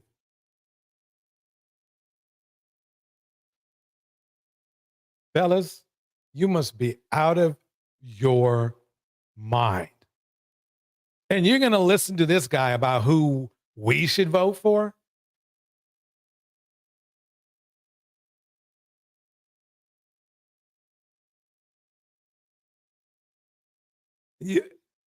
Welcome, Trench Dweller FBA. Trench, he ain't lie. He right. I can't help you, bro. I can't help you. I mean, this, if you want to listen to a career criminal, that's by all means. Yeah, Charleston White is a self-proclaimed rapist. Yeah. You want to listen to that, if that's what you into, bro, hey, look, do you. I don't like it. I'll tell you that. I mean, it doesn't make me feel good that we respect people like this.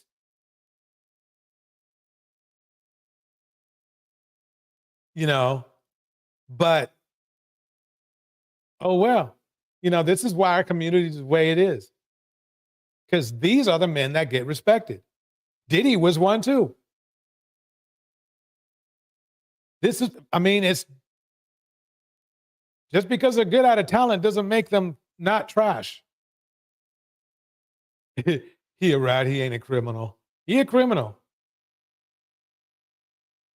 He a criminal. He's straight up a criminal. I mean, if you're calling somebody for telling on somebody, so you're saying that he's a rat for telling everyone that he and his boys destroyed people. That's kind of weird. Let's go back to this conversation though. Here we go. I heard Kamala Harris.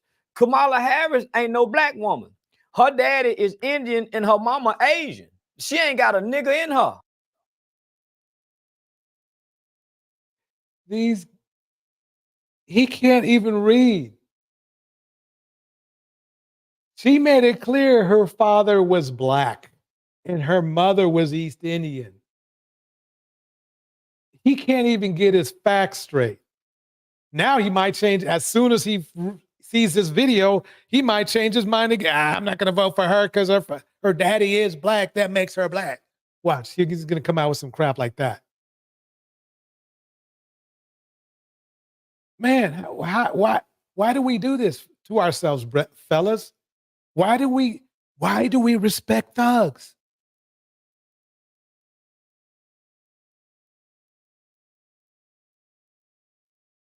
The last shall be first says, Mr. Snoopy, black women need a crime bill for black women and black girls. That is so true.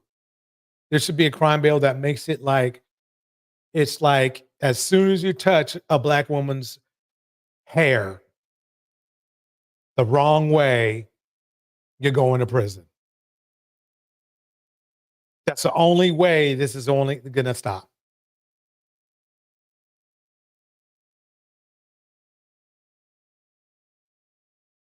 Let me look into something here. Charleston White.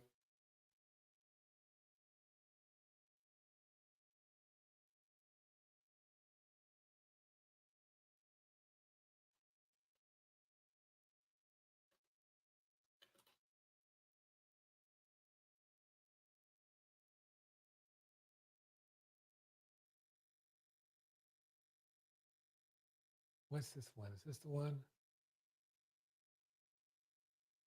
Yeah, look at him. This is him. Holy moly, I found a whole newspaper article, y'all. I think this is him. Isn't that him on the right? Isn't this Charleston White right here? After doing time, ex-offenders want to make time for others. Yeah, that's him because he had some program he was trying to do. Yeah.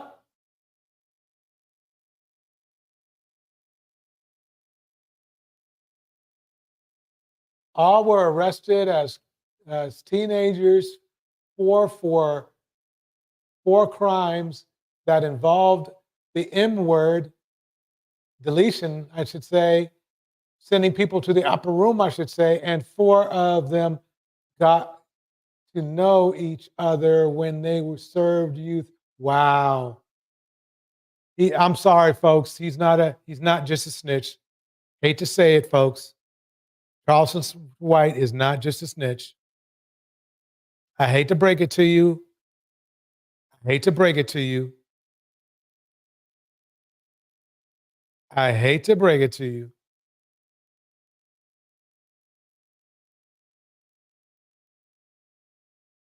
He's not just a snitch. He was in the mix.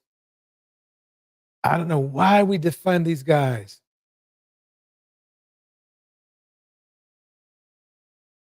Wow, Trench is he's got that misogyny thing going hard. Look at him. Keisha need to S the F up and learn. Oh my God, they're back late. Oh man. I mean, it's funny you say that, Trench, because I'll tell you why. Keisha doesn't 30% of Keishas are not in prison. 30% of us are in prison. So whatever Keisha is doing seems to be working a little bit better than what we're doing. So I would think that maybe you should use that logic and kind of work with it a little bit, kind of work with it a little bit, because you can call Keisha Keisha, but Keisha is 1/3 as promiscuous as we are. We have the nerve to call them 304s, but we 3 times as promiscuous as they are, as these Keishas you call them, which is very interesting to me. Let me keep going here. So anyway, so that clears up the Charleston White crime thing. So he was not just a he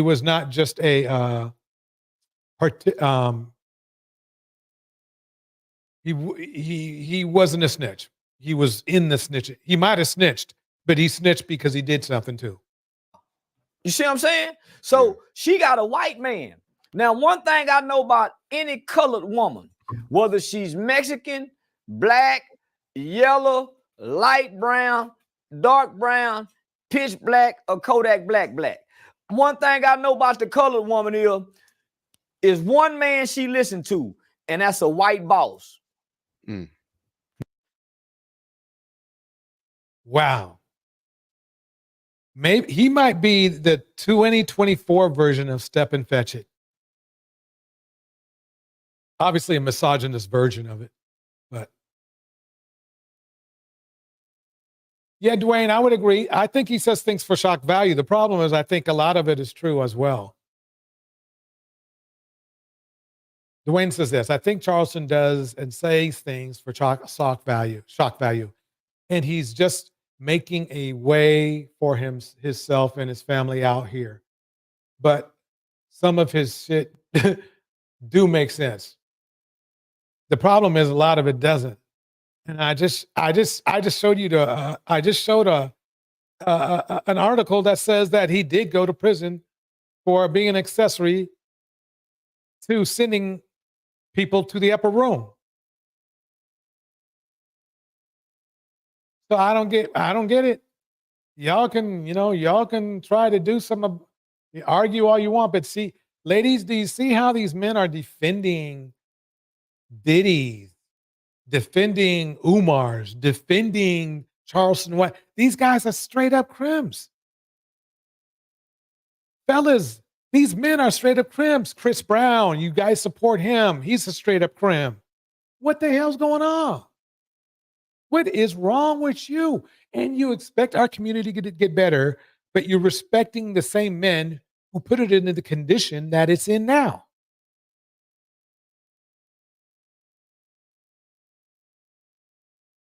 Oh, I'm so glad that piece shit there says this. Black women are advocating for abortion of black males. You want to know something? You should really tune in to our Sunday shows, because quite honestly, your statement is inaccurate. And I'll tell you why. In fact, let me play one right now. Let me play a clip right now.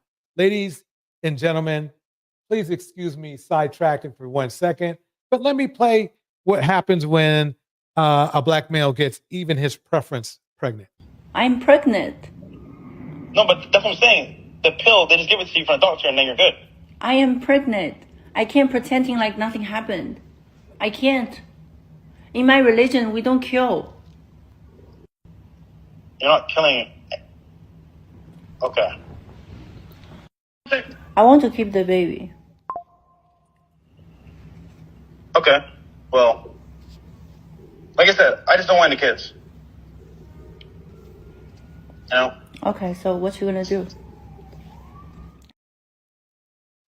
So who's deleting black male babies there? Who's advocating for deleting black male's baby there?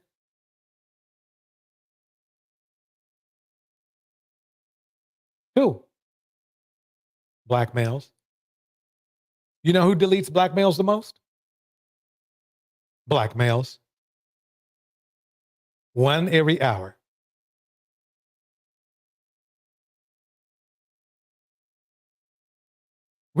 Anytime you want to have a black male baby conversation, fellas, I'm all for it because I will show you the difference. Cynthia G was talking about it. We're doing it. But we're thorough. We delete black men and black male babies. One way or the other. Sometimes, if you see the news, did you know that when a black woman gets pregnant, that she's 9 times more, it's 9 times more that's possible that she will be deleted? 9 times more when she gets pregnant. Guess why? Guess why that is? Because some black male somewhere did not want her to have that black male baby. I know you hate to hear it, but it's the truth. Let's get back to the mix. Here we go. Can't nobody tell a black woman nothing but a white boss, homie. So this woman here, this color, she got a white husband that seemed to be doing a good job as a husband, and she seemed like she followed instructions and can be corrected.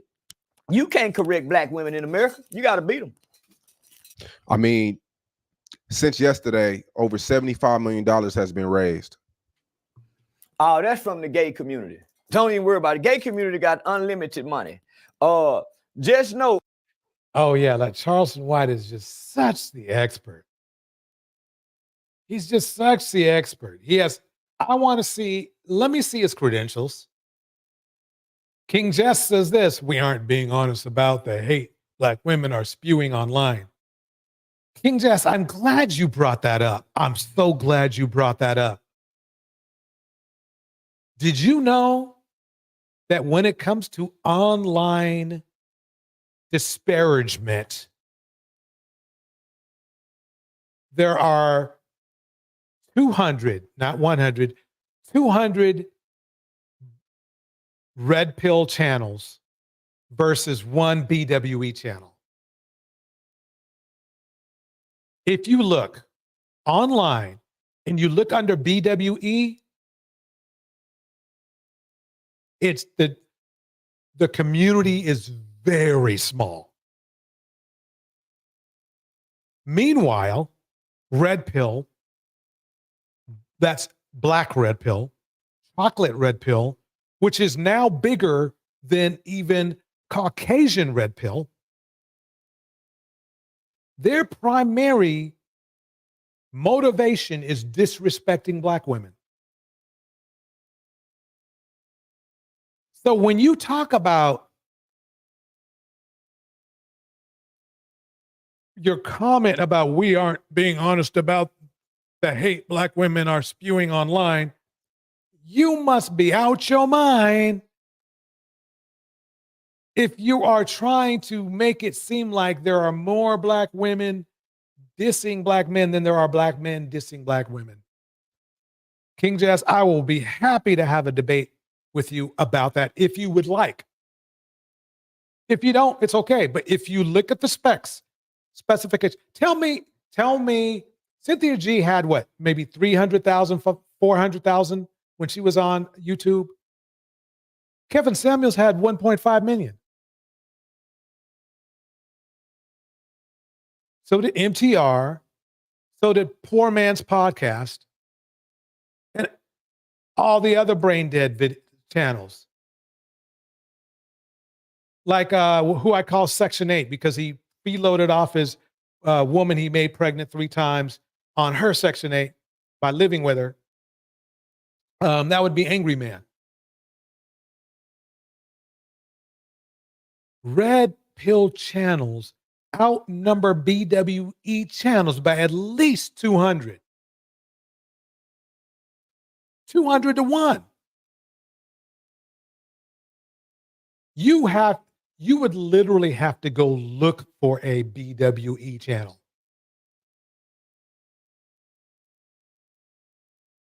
While a lot of the red pill channels Charleston White, most of the rappers, they're red pill. They're into pimp culture. They're into controlling women.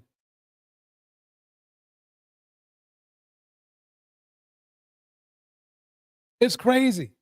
And here's the funny part. Here's this guy, pandering to Keisha is crazy. And your name is Glock on sewer rats. you pretty much just self-snitched on yourself. Because I'm not worried about people saying somebody I'm pandering when you have a name like Glock on sewer rats. That's crazy to me. That's the last thing black people need is Glocks on sewer rats. That's the last thing we need. I don't know what to say. Here we go. Out of that 75 million, black people didn't give $1 million. I think 12 black women tried to do something and raise like $1 million, but that ain't shit. Yeah, they did like it was like a Zoom call she did with a few black women. I don't know the number. It was God. I think Henry already said the number. It was a lot. It was like 24,000 black women. This non-factual crap needs to stop because it doesn't help black men at all. And it definitely doesn't help black women. At least black women are trying while black men are crying. What's up with that? We're supposed to be the ones doing all the heavy lifting. We ain't doing nothing. We're not. Tell me what we're doing. We don't vote. We're the lowest vote group. We don't vote.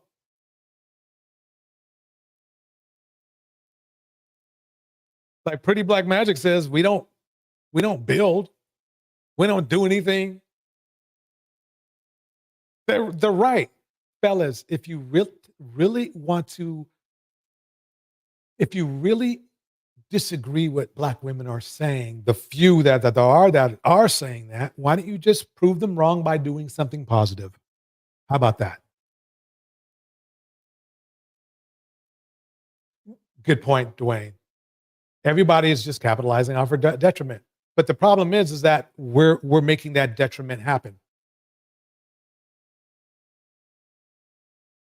We're making that detriment happen. We are.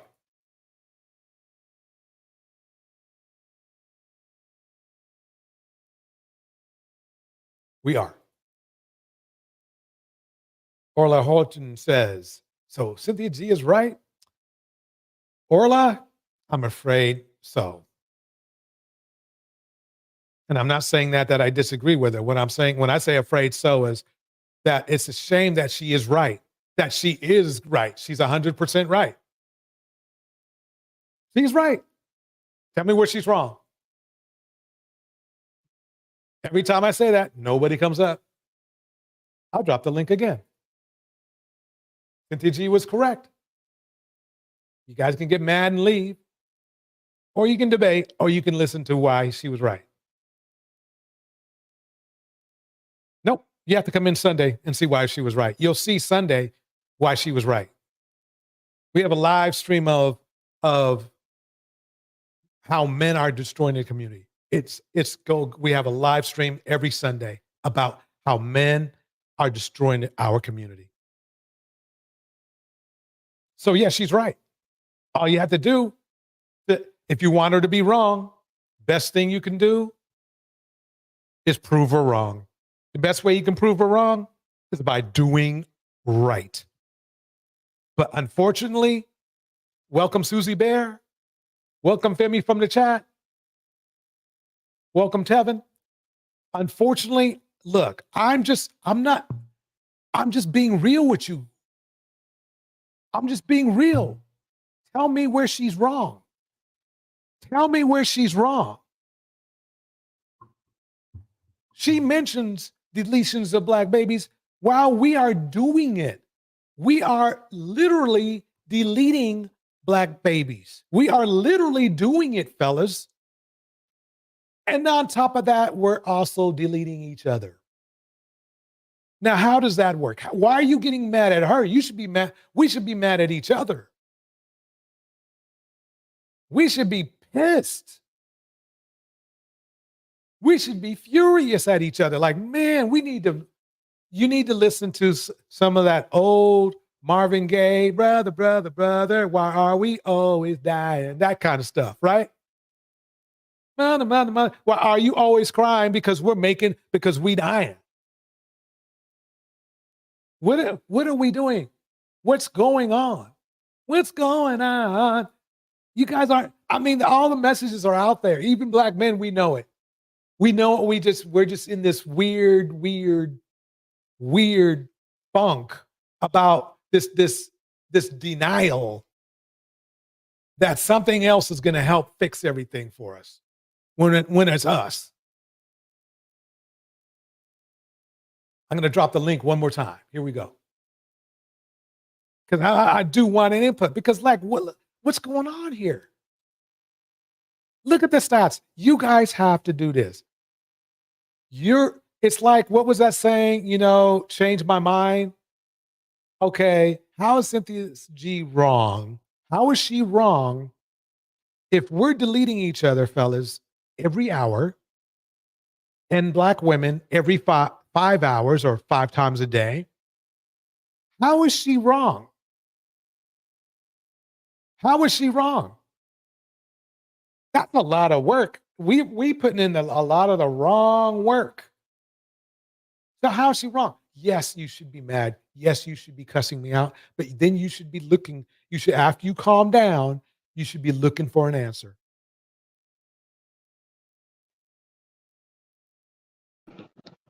Welcome, Why Seeking Knowledge, to the house.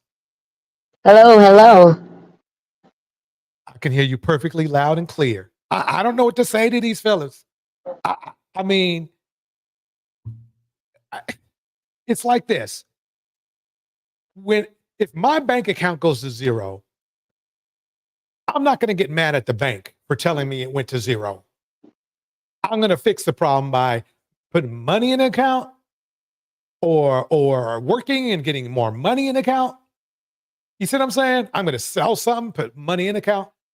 But I can't be mad at the bank for telling me that my account is zero. But when Cynthia G tells them, look, y'all ain't happening.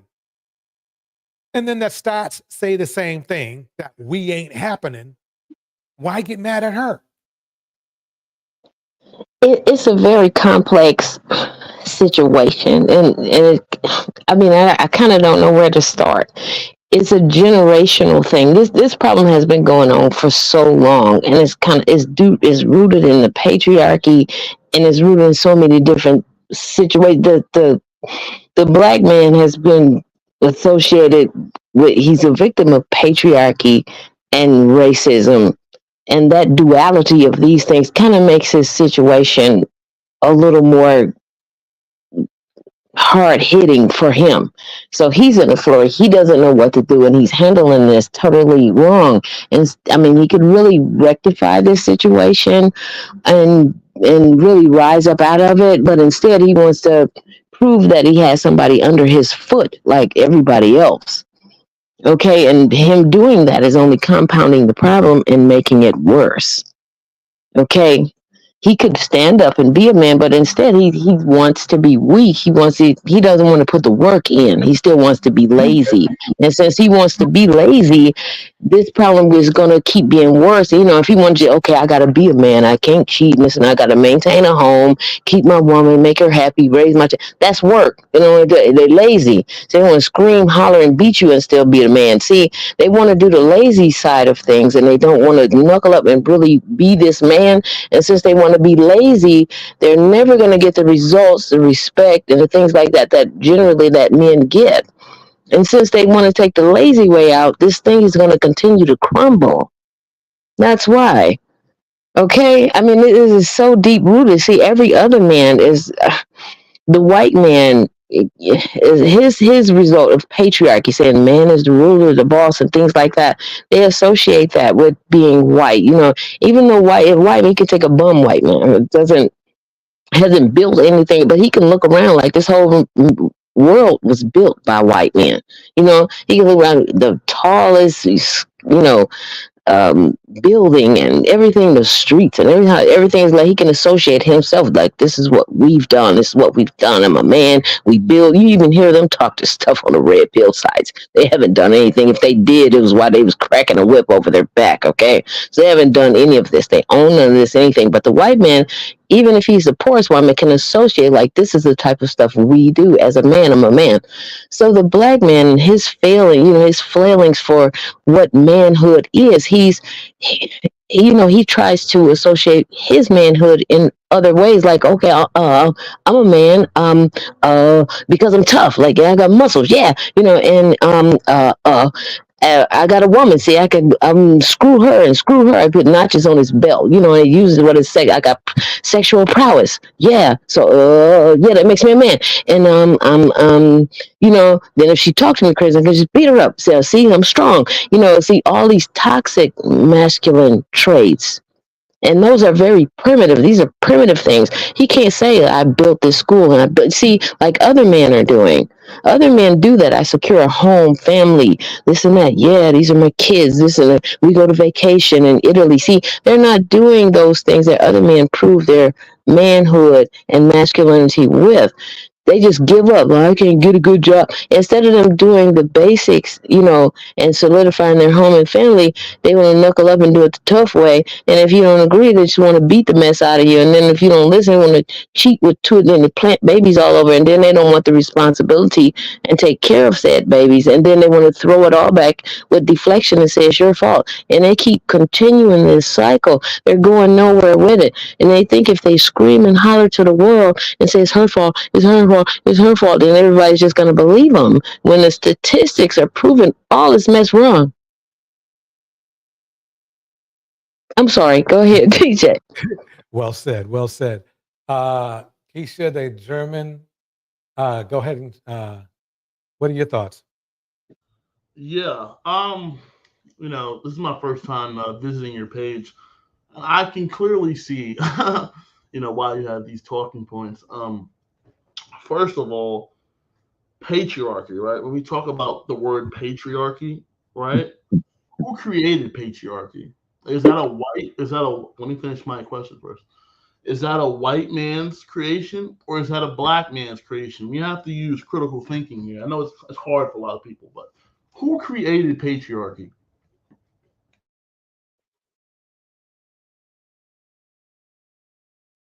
Do we know? Basically, it's like this.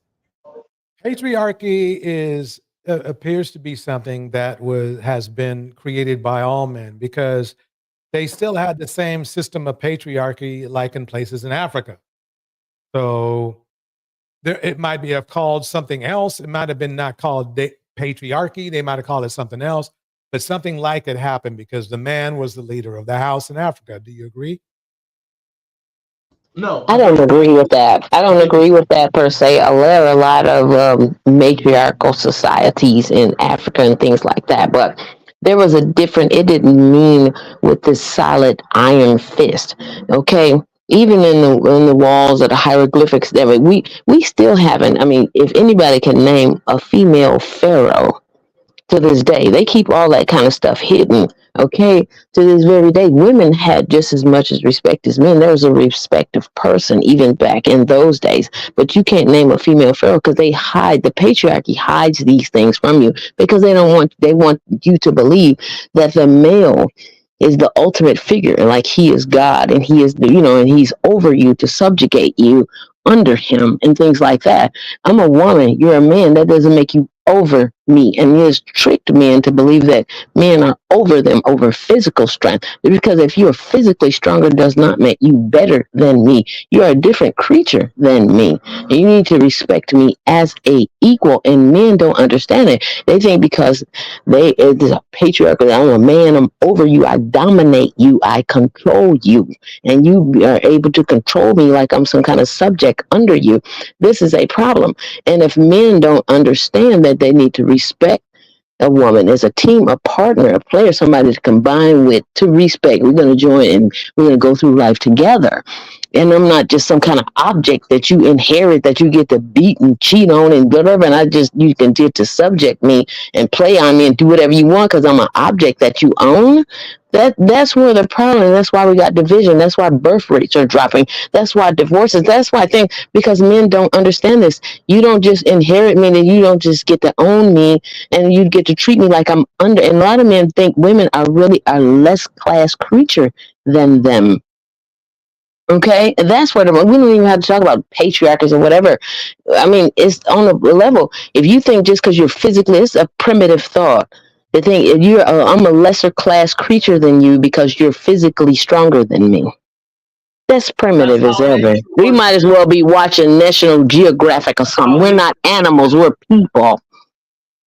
Yeah, that's how nature works, ma'am. I'm sorry. Okay, but we're a lot more than that. We're intellectual creatures too. Otherwise, we might as well be in a zoo or something. We're not. It's a reason why even God gave dominion over the animals because we're above that. We're above that level, and we should be. I'm not gonna operate on the animals level, and that's where y'all got it messed up. Ain't nobody doing that. In real life, you're not going to overtalk me, man. If you were standing Be an animal. Are you gonna tell me what I'm not gonna do? I will do it on this panel if I feel intrigued to do so. Now it's your turn. Go ahead. Talk me on the internet. You can't overtalk me in real life. This is where the nature part comes in. You gonna tell me what I'm not gonna do? You can be polite when you speak to me. You can still be polite, and you will do that. I'm gonna allow you to talk right now, but you're not gonna tell me what I am and I'm not going to do. I'll be polite and allow you to speak, but you're gonna be polite when you talk to me. Allow me to do anything, man. You're a woman. Okay, so let me get this right. So, and then I'm gonna let the Treason Show speak for a minute. I didn't even get a chance to talk. Okay. Okay, go ahead and say what you're going to say, but it sounds like to me what you're saying is that men control women. Is that correct? Men should control women. That's the natural order of things. Okay, so let me ask you something, and then let me ask you something, and then I'll let you speak. It's not going to change. So if men were supposed to control women, then why are men so much out of control then? Because they have help how can we control something? They have help from other men. Come on, it's all a war tactic, and the fact that you guys can't see this, let me ask you this: kind of baffling. How are we even showing the capability to lead women with the stats we have in our community? What stats? We make more than black women. We own more businesses than black women. You know what else we do? What stats are you talking about? Number one, we make just a little bit more than black women. Okay, number one. We make $10,000 more than black women a year. We own number more two, businesses. how much? Now you quit interrupting DJ Torch while he talk. While you talking. They have more degrees in social work. Is that it? Wait, let me break it down like this.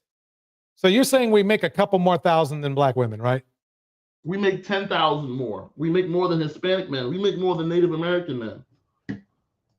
While under subjugation, all this treason that you guys are doing right now. Okay, Native American men are like, Native American men are like the most. I mean, they basically have always been treated worse off than us. Nobody knows that. Native Americans own slaves. Wake up. No, now you want to go back to slavery times. So Native Americans didn't own slaves. Okay, is that what we're saying? Are we going to lie to these people right now, sir? Okay. Let's break it down like this. Okay, what you're saying is this, that because you're ignoring the fact that we went off each other every hour, right? We have the highest levels of crime in our communities, except for maybe Native American communities. But we're not going to worry about them because we're worried about us.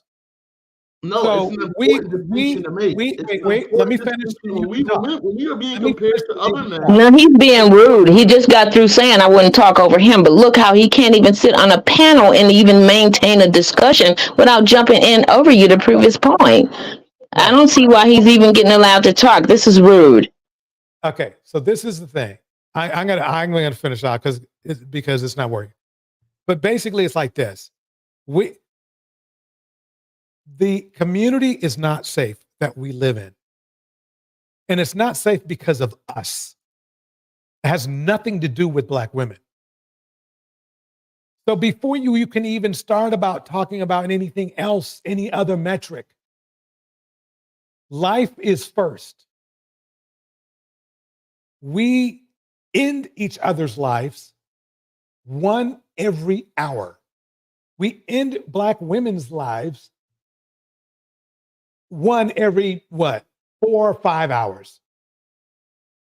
Before we can even think about or debate or talk about anything else, I need to hear a solution to that first.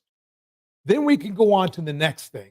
Because the thing is this, a Black man making $10,000 more than a Black woman ain't shit. Okay, you want solutions? Can I say a solution, sir? Go for it. Okay, all this violence you see is just men lashing out. It's men lashing out. Yeah, it is. And I frankly don't care. I kind of laugh when people say stop the violence. No, there's going to be more violence. More people will be ruined. More families will be ruined. More bodies will drop. You know why? Because the people in the community, especially you guys here, have failed to take responsibility. You have women raising the kids. What do you think is going to happen? What do you honestly think is going to happen? Okay, but you can't say that you don't care until we get these problems solved with people who have a lack of control over themselves and their action. They can't raise a family and they can't be over someone if they don't know how to navigate themselves and their personality and to be in control over a house and navigate life with a person if they cannot even learn how to have control over themselves and don't snap out every hour and kill somebody. And then you expect that person to run a house and control a family and be over a family and run a house and a family. That's not going to work. That's why DJ went to that part. Okay, let's get to that part first. We got to learn how to control ourselves and be responsible. We're not even responsible.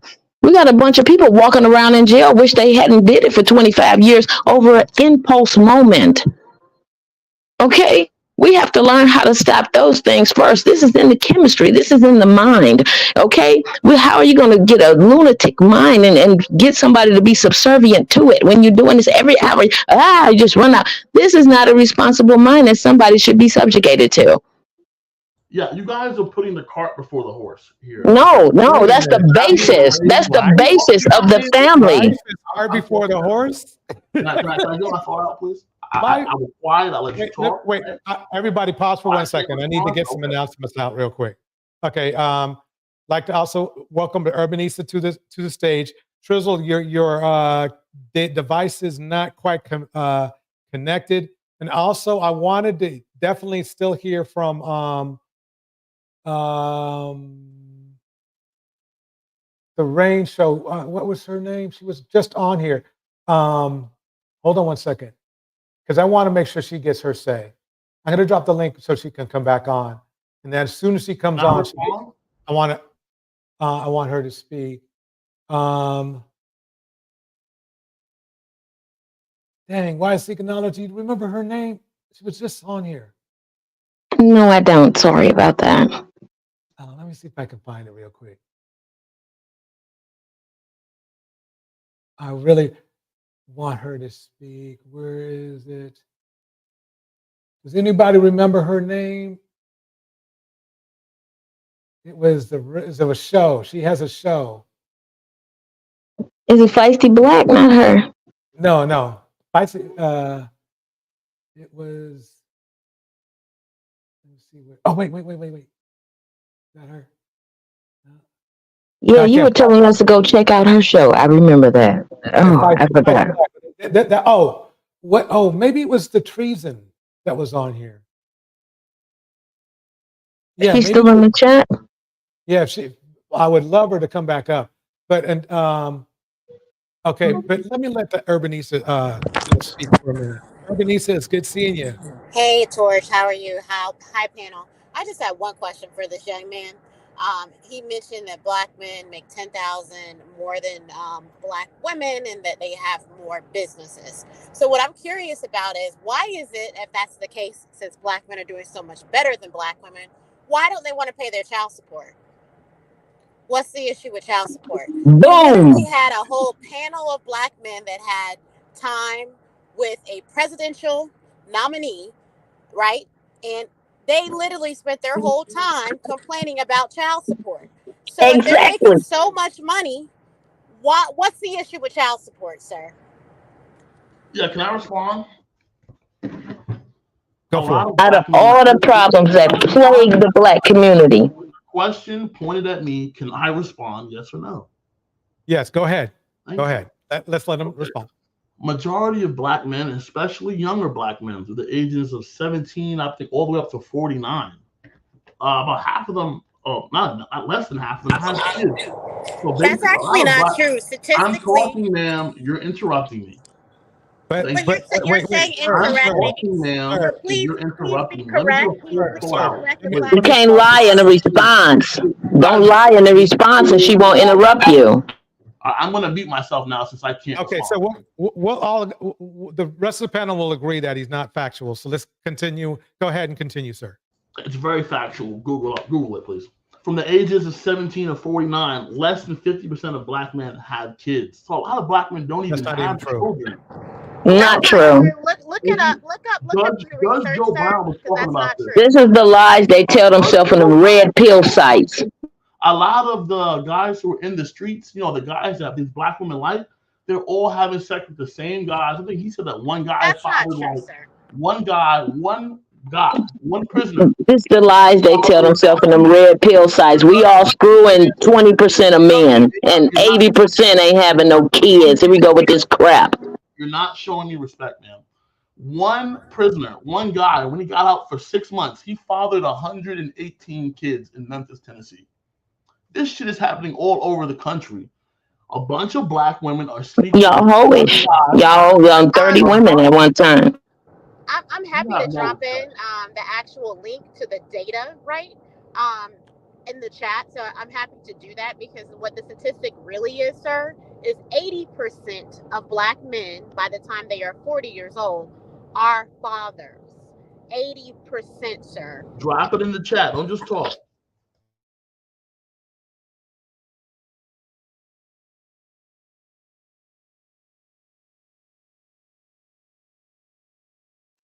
They don't live in reality, and so it's hard to really talk to them because you can tell when they go on those red pill sites, they just suck all that up, and it's like their Bible to them, and they spew all this back and forth, and they make it that, and they get real bitter from it, and then they spew all this on the women, and they get this vitriol towards us, and they listen to all this crap and make it their reality. And then they build up all this hatred toward women on all these falsities that they absorb from these red pill sites. And they don't have factual data. And most of them are incels. They just have a natural hatred toward women because they couldn't get the women they want and all this kind of stuff. They want Beyonce and they look like Dr. Umar with nice D cups on them and stuff like this. You know what I mean? That's not our problem. We're not going to get to the bottom of any of our situations and issues that we have in the hood with all this vitriol, deep-seated vitriol that you have on you when you come and try to dump all this fault on the women and stuff like that. And then you come, you're not trying to solve anything. You just trying to come here and kick on women for no reason. Nobody's going for that. And by the way, I'm not red pill, by the way, and the vitriol is very real. Check the stats. What the vitriol of what? I mean, because basically I can't find anything. Behavior of black I've looked women. online. I recently looked online, and I can't find anything to substantiate your claim. No, she said that 80% of black men have a child before they're 40. Post the stat in the chat, please. She didn't say that. She did say that, ma'am. No, you said before they're 40. She said something else. No, I said from the ages of 17 to 49, less than 50% of black men father children. That's just not even true. I'll put it in the chat. It's just not true. Please find the stats and please don't take it from that black stat that Kevin Samuels was using. Use something else. R.I.P. Kevin Samuels, by the way. Your treason that you showed. No, don't nobody give a fuck. Pop up back in your face every time. That's why he's gone. So let me ask you this: what other than his channel, what other accomplishment did Kevin Samuels have? He was a well accomplished man. Men still watch his channel today. What else did he do? It may not be for the content. I'm talking about the black women, black men content. I'm talking about the cologne reviews. You know what I'm saying? Clothes to wear. I was watching Kev before he got big. He said accomplishments. R.I.P. I just said that. People are watching his channel to this day. While he's dead, people are watching him. Goofy. That's an accomplishment. Did you call me a name? Did you just call me a name? Yeah, you called me. You called me goofy. I'm calling you ignorant because you don't research. You sound like an incel. You sound like you got a whole bunch of dirty socks in your room. Don't start with me. You come here with a lot of vitriol. You should be sitting up taking care of a family somewhere. Why you got all this time online to sit up here like this? You ain't taking care of them. Where your wife? Where your family at? You sound like don't nobody want you. I can see why they wouldn't with your attitude. You got a bad attitude. I can see why don't nobody want you. You sound undesirable. You sound undesirable. And don't take your bitterness on here. Don't bring your bitterness on here. This is not a page for bitterness. That's why you shouldn't even be here. Hold on. Okay. Let's let Treason Show speak, then Urbanista, and then Trizzle. And then I'm going to put these stats up when Urbanista's stats up as well. In the background, just so everybody can see them. Hold on one second. Go ahead and speak the Treason Show. Would love to hear your point of view. Hi y'all. I didn't come up here to say a whole lot. I was actually just listening, but you dropped the link, so here I am. But this fool on this line though, he is just lying. Oh yeah. Sound like he's sitting up there eating donuts. Sound like he's puffing on donuts while you talking about people. I wasn't gonna say anything. I was just gonna listen, but I just want to say something real quick, and I'm gonna get out the way. Like, you's a whole liar. I'm 36. I have no children. I have my own house. I have my own everything. I've never run into a man like black in my age that didn't have kids already, unless he was an incel or something was wrong with him. I don't know who the fuck you talking about. Where these men that you talking about is like super high quality. Point me in the right direction. These are lies they tell themselves. See, and then they throw insults because they're dusty and dysfunctional. This is another one we actually have. See, they throw insults because they want to throw them at everybody. This deflection. This is another mode of deflection. This is what these bitter incels do, is throw deflection because they know they looked at as failures throughout the whole world. And once the black woman started selling over them, now they got to kick and scream even harder and try to bring her down to prove that she's actually under them. And this is what they're doing. And they're making themselves look bad. This ain't nothing but bitter, dusty dirtiness. Tell you what, They're just admitting their failure. This is them. This is they male cult. This is cult talk. That's what we hearing right now, and it's irritating. Instead of him getting his dusty butt together, he want to bash women. Time could be better spent. You could be better. I ain't lost faith in you, but this ain't the move. This ain't the move, my man. It's not. I got one thing to say. Women on this panel. I'm sorry. You could be better. I'm gonna pray for you, but this ain't it, my man. Okay, let me let another insult. Watch. That's all they got. Shit. Hold on one second because I want to look. I'm gonna go on mute, y'all.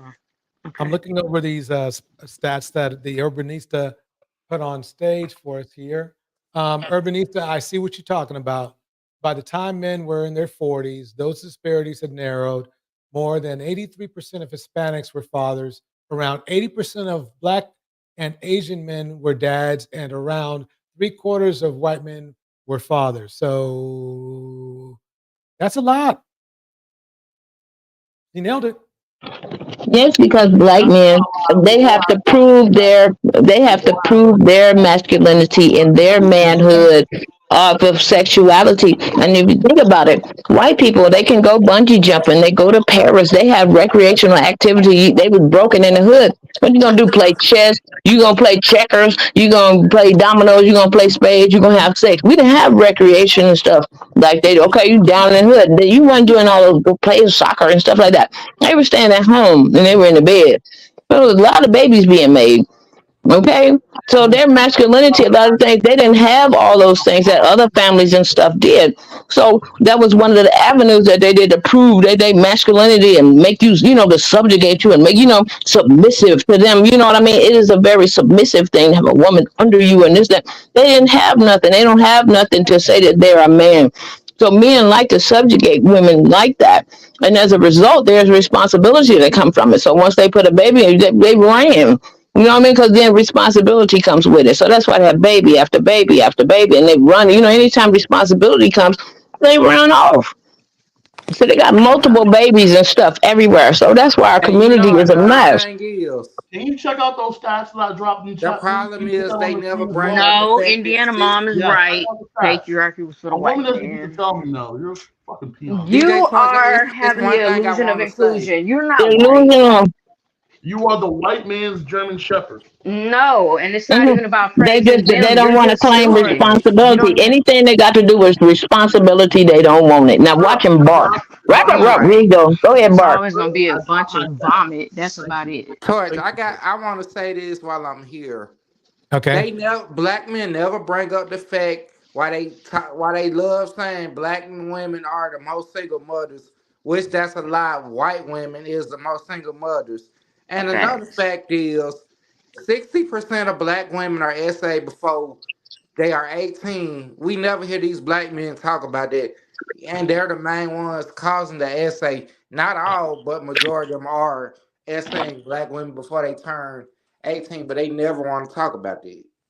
Never. That has more to do with parenting. I'm sorry that you were raised by a single mom who doesn't care about you. How you gonna be Blame it sorry all on the somebody black raised by a single woman. mom? Blame it You a all on the bitch black ass woman. motherfucker. There they go. Everything here. goes. Ain't nothing on Why them. you Tell you not they sorry got that his duck daddy feathers. ran off? Okay, wait. Let me ask. There you go. I'm sorry. Exactly. Everything. Everything. Hold on one second. Let Kamala Hold on 1 second. So they lost. They gone, y'all. Head gone. Wait. Give me 1 second here. That's a good question. How did these women become single mothers? How did that happen?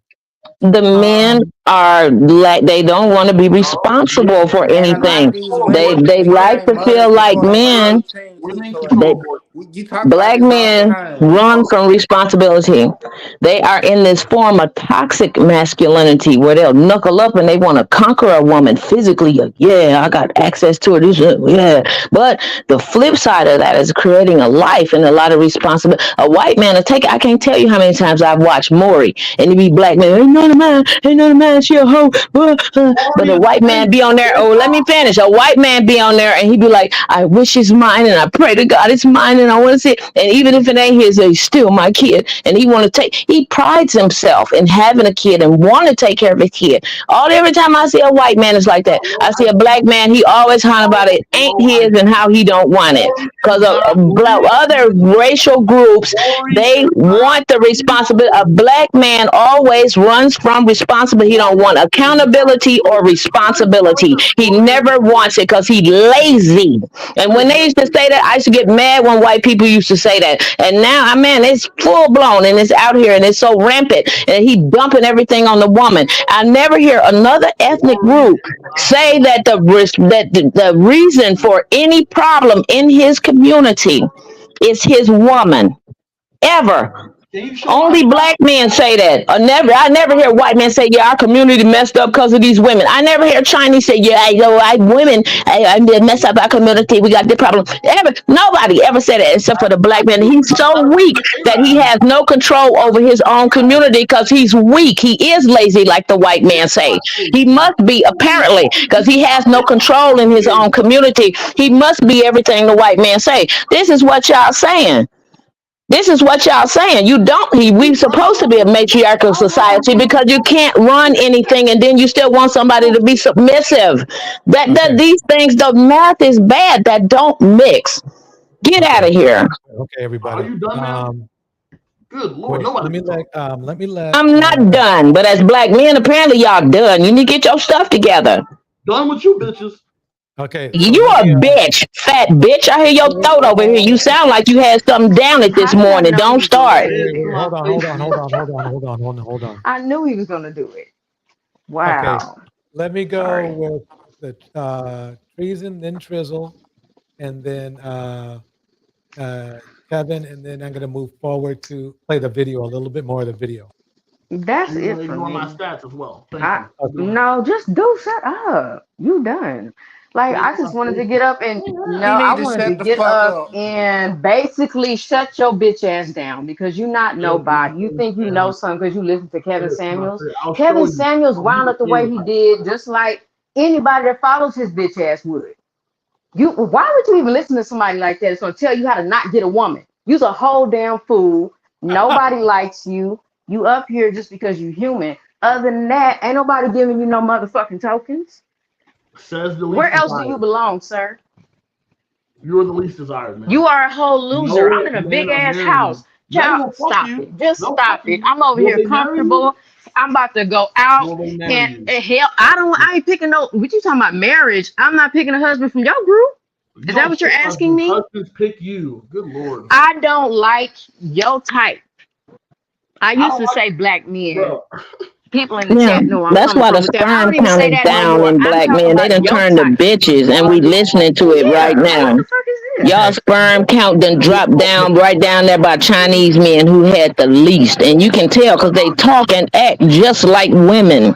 We didn't never be able to go back and forth with a man like this ever, but they sound just like women. They nag back and forth. Listen to this, yeah, just like women now. I mean, and this is a shame. You would never have this titter tatter back and forth with a man. A man used to be a man. I don't know what this thing is. This one's right about to cross the line.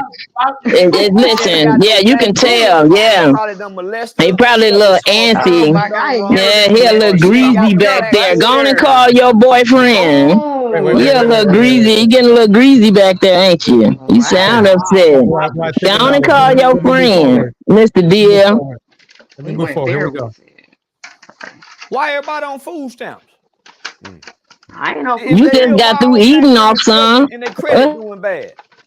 If black women got money to give like this, why they bothering their baby We don't have daddy it to behind give. child support and they just got $1 million to give away like that? Sorry. The most evicted definitely doesn't.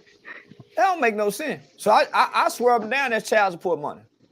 Yeah, especially people from California, they not really smelling her. She put a lot of people in jail. She put a lot of abusive men in jail. Oh, what a shame. A lot of gang members. Dang it. We didn't want them in jail, did we? No, that's bad. A lot of men who put a left and a right and a right and a left on black women. Yep, she put them in jail too. Damn it. But Wow. what's the difference between a How mean gangbanger is that? and Keisha who's aborting children? And putting actual criminals in And jail. I don't feel bad for black women aborting black children because If black women are we need to gender her because obviously black men don't appreciate black let me keep this going, you guys. For marijuana. She would go down in history for locking up more black people for non-violent crime for things such as small amounts of marijuana than any attorney general in the state. He's actually not right. But let's let him keep talking. Of any state. So why you voting for her? Because she's not black. I said I wouldn't vote for a black woman. Now I voted for Hillary. I voted for Hillary Clinton over Barack Obama. Does he sound like a house Negro or what? Yes. Man. No, he does not, sir. Oh, man. I mean, you sound stupid to you piece of I shit. think it sounds massa. I said I just won't vote for somebody who black. That's what he's saying. I won't vote for anybody who black. I'd rather vote for Hillary Clinton than a black man or a half black man. I mean, this is the ex-con mentality. I just want to know. I mean, does anybody know any ex-cons? Do they all think like this? I'm just curious. No. Man, she a light-skinned, pretty yellow woman with a white husband. How bad can she be? She ain't got a black mama who resent her black daddy. She ain't got no black brothers who probably done molested her or slept with some of her friends and done them wrong. Knows how he slipped. He slipped there, didn't he? He slipped there. He didn't mean to say that. All black women struggling and their credit doing bad. If black women got money to give like this, why they bothering their baby daddy and them about behind child support? Because he owes money. Because he's behind in child support. Why? This is kind of is that his talking point for real? I mean, that's the point. The point is that he's not holding up his end of the bargain. And you see why men of other races back to the shit part on where their women when they have sex with black men, or better yet, have children with black men. Wait. That's Give me a second here. Let me cook for a minute. Now, earlier we were talking about, I think Keisha Man was talking about how black men make 10,000 more than black women. And then the argument was, well, if that's the case, why are they complaining about child support? Boom. That's that. There's no way to beat that argument because that $10,000, it ain't like, you know what's funny to me? Most black men are not paying over $300 in child support per month. Most white people spend that on a babysitter for a day. I kid you not. I don't know nothing about that. Yeah, I do. White people pay about, white folks will give a babysitter $300 a night. Wow. There's 29 days left. Black men are complaining about paying $300 a month. Shit, when I was little, I used to get less than $100 a month in child support. I mean, and think about it. Think about that. Just think about it. If you are making $10,000 more than your significant other that you put a baby in, you would think you would want to pay, okay, more than you're required to take care of your own child. But we don't. We've seen them complain on Kevin's channel, MTR's channel, definitely Angry Man's channel. Okay. And he put a baby in his woman back then 3 times, and he was living rent free. So that is a great point. It's like, okay, if we are making more money, then what's the problem with child support? We got the money. That's what your argument is. We got the money, right? So what's that? Charleston White talking that crap. I have the stats. I put up another stat. For the ages of black men 15 to 49, only 46% of black men have kids from 15 to 49. It's not even true.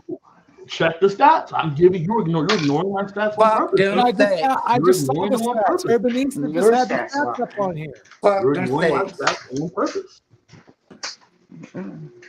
He needs to take his butt off somewhere. Why you got $1 million to give away like that? He's still quoting these stats. He's brainwashed. We're all military women. We're ex-military. All of us got our shit together. I don't know where he's getting these women. It's the truth. He's brainwashed. He's red pill brainwashed. He can't be helped. You even stay in the black community because you're not worried about child support payments. You would know the stats is a lot. Okay, let me play a little bit more. Here we go. Marijuana. She would go down in history for locking up more black people for non-violent crime, for things such as small amounts of marijuana than any attorney general in a state of any state. So why are you voting for her? Because she's not black. I said I wouldn't vote for a black woman. Now I voted for Hillary. I voted for Hillary Clinton over Barack Obama. Man, she a light-skinned, pretty yellow woman with a white husband. How bad can she be? She ain't got a black mama who resent her black daddy. She ain't got no black brothers who probably done molested her or slept with. I told you he slipped. He's literally admitting that black men molest their family members. Not That a is good look. fucking absurd. Do people get molested? Sure, but to say all black women is fucking outrageous. I didn't say It's all. like saying all black women. I didn't say all. He said he's the one who You brought it want to up. made a reference to it. He's the one who better. I'm just him. I'm not noting him. it. I'm just noting it. He's the one who Right. said it, not me. Yeah. And also, rape is a It came political out of his statement. mouth. And That's the why funny he- thing is, I'm he finna said, leave, y'all. I'm sorry. I got to get off. He talking about rape is a political Alright, statement. thanks, Saturday. The You bitch must not boy work got anymore. to talk to these men up here. You can't talk to me, honey. Good night. I love you, DJ Torres. Like this is not happening. It's like I'm in like an He's alternate universe gone. or something. Yeah, he gone. He gone. I don't know. He gonna need a therapist or something. He's totally brainwashed with red pill rhetoric. This is what happens to them in their male cult. It's like David Koresh or anything else. He is totally brainwashed with this stuff, and ain't nothing you can tell him. 49 and it's 42. okay, so Mr. Snoopy put up the numbers. No, my stats are in the chat, sir. It's not Okay, there. so Keisha, give me 1 second here. Keisha dude, because you're not Keisha. Keisha dude, look. Why are you arguing with me about something that Charleston White said? You got to take that up with him. I He's the don't one care who that he brought said it. up. I said that rape is a political statement. I'm not 100%. No. You don't understand. You don't understand. Rape He's the is a one who brought it political- up. I have a question, right? If a boss, right? If your boss, this is for women. If your boss says, "I'll give you a raise, I'll give you a promotion if you have sex with me," is that rape? What? That doesn't make any sense. It does make perfect sense. If your boss, Wait, offers what are a you talking job, about? What if do you would sleep wait, with him? Is that no. rape? Yes or no? Wait, let me say, Keisha, 1 second. Is that rape? Yes or no? What are you talking about? If I'm gonna say it again. If Yes, your boss if you want to offers know, you a promotion, wait, Keisha, you I'm asked not me a question, Keisha. right? You can call me German Shepherd. Keisha, but you know asked what I'm me a saying? All this question, right? You disrespect want me is to a answer the little question, yes or too no? for some internet You want me shit. to answer the question, yes or no? Yeah, but don't call me out my name. Okay, let me answer the question then. Okay. Go ahead. Technically, it is graping. It is. You can look it up.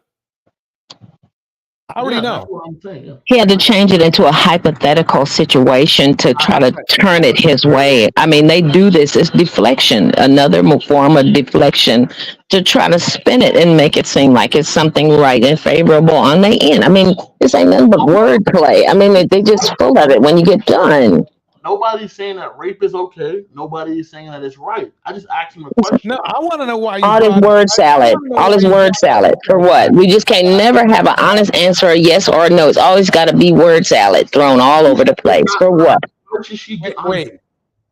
Wait, Keisha, give me a second here. You can call me German Why Shepherd. did you bring it up? You can do. This is my second time. Why did you bring it up? Please stop talking and please answer the question. Why did you bring it up? It's a very pertinent point. That's Welcome, rape. give me foliage. That's also rape. And everyone, I bet you, oh, that's not rape. I bet there's women right now saying that's No, not but rape. what does that have to do with what Charleston West It has said? a lot to do with this, sir. Wait. Okay, I'm Both sorry. are We rape. got to stop this. We got to stop this right here. And I'll tell you why. I got to put you on mute for a second. The reason why is this. I'm trying to correlate this to make this show flow with what Charleston White just said about saying that it was a girl being molested by her brother. Okay. Then you brought up something that's in left field about a boss asking a woman for SEX and she can get a raise, which technically is, if you look it up, it's what you were asking about, because I'm trying to be PG here so I can get an algorithm. So basically what I'm saying is this. I answered your question with a yes, it is that, because it is that. Okay, you cannot, if somebody works for you, they're supposed to get the raise because they earned the money to get the raise, not because they slept with you. Okay. Secondly, it's this. I cannot make the correlation between you asking that question and the statement that was made by Charleston White. It doesn't make any sense. And that's why I'm going to just simply move on from there. There's just no way we can correlate that. They don't make sense. That's how they deflect. They answer a question with a question. Is word salad. They throw you all over the world to keep from being honest about anything. They never give you a yes or a no or a totally pertinent answer to just answer things solidly. They don't have one because they know they don't have a leg to stand on the majority of the time in conversation. It's deflection. It's another form of deflection. That's all. It's a perfect correlation, sir. These same women who quote unquote get raped by their family members are going to grow up to get raped by their boss, and there's no outrage about that. Where is the outrage that your geriatric Oh, boss? God. So it's okay for the family member to do it early, so she have an early start for when her boss does it. You're putting words in my mouth. That's painfully. I asked a question. And I'm trying to tell you that you're putting words in my mouth, ma'am. Well, you just answered the damn question then. Good Lord. Said how many times rape is not okay. I can't see. Yeah, you so faggoty. I can see you. You don't have a girl. You can't. She's calling me. Look, I would destroy you. The way you answer, I know you are, but you sound like Pee Wee Herman. Good Lord, just answer a question. You're an absolute old bitch. I mean, okay. I'm gonna try to play a little bit more of this. You know, I might have to play this. I might have to have a part 2 to this Charleston White, because I still got I still got hella videos here. So yeah, let me pause on Charleston White because I gotta play this part right here. Let's play this right here. We're gonna skip Charleston. They're gonna come for you. I said, can't come for me for what? I didn't say anything. Right. He said they're gonna come and they're gonna say a lot of different things, and they're gonna be some people that you thought you might be able to get that they're not gonna come now. That's absolutely has happened. They were so excited. Thanks for reaching out. We can't wait to sit down. A day later, they can't do it, and then no call. They won't follow. So for the song. Shannon Sharpe has become an overnight sensation with his Club Shay Shay podcast. The reason is we can't get enough of the bombshell truths it has revealed since he started it.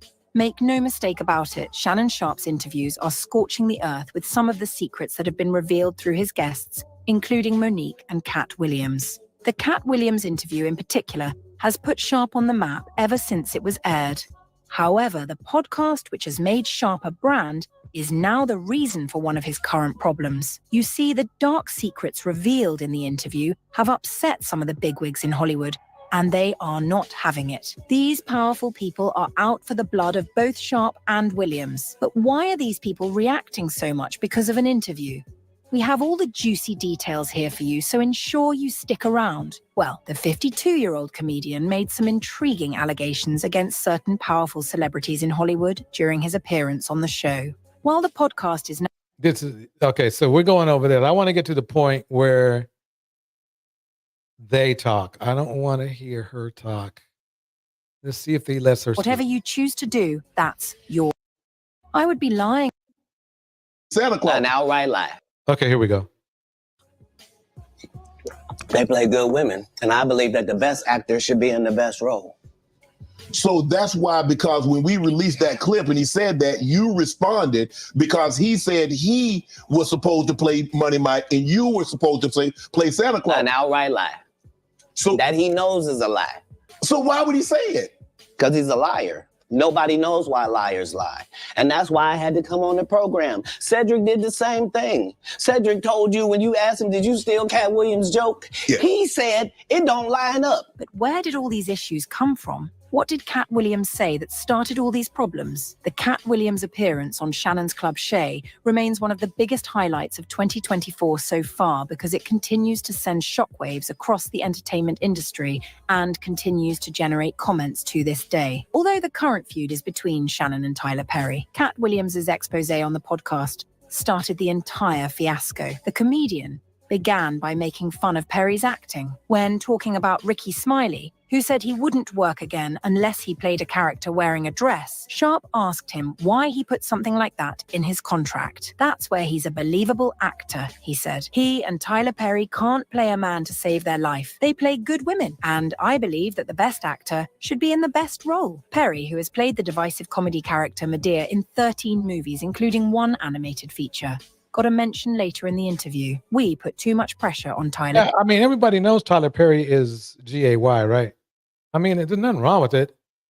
So I don't know why he's, you know, he can be that way, but and that's the problem is that unfortunately that's why he probably every time he sees a man, he's wondering whether he should put them in a dress or not, quite honestly.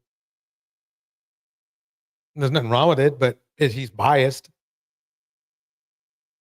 you know, and it's not because he's gay, because there are a lot of gay people who do not put men in dresses, who are producers and whatnot. You know what I mean? So, yeah, I found that to be weird.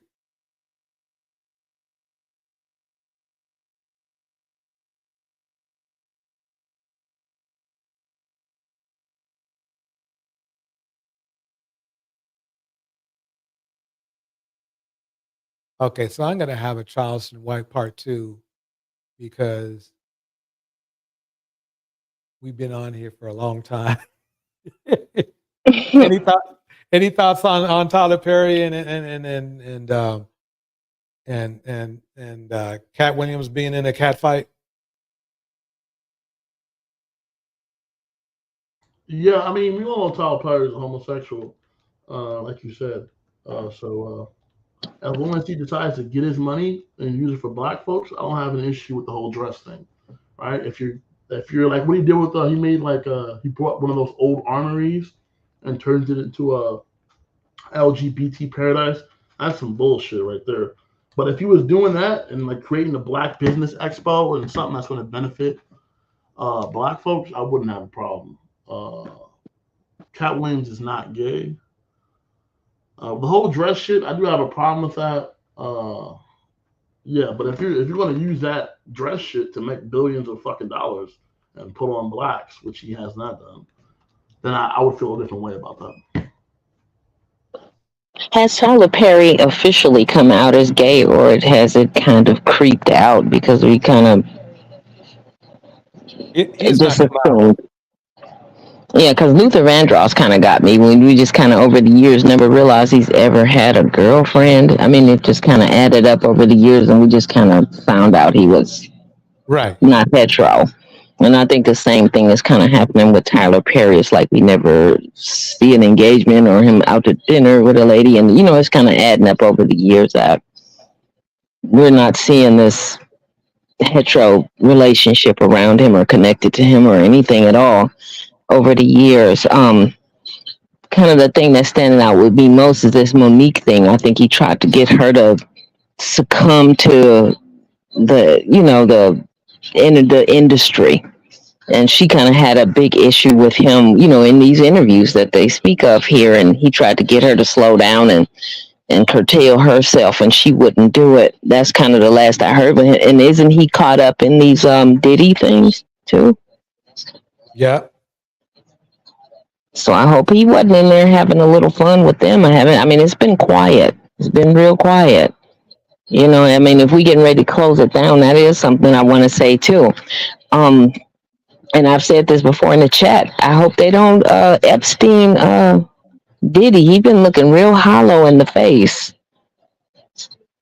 lately, because because he was always talking about the industry knows, and all those moguls that were in his parties. And that one guy that followed the law, that filed the lawsuit after Cassie, he speak explicitly about how all of those people were in the room and there and fun. And Diddy would always say they fund the parties. They're funding the parties.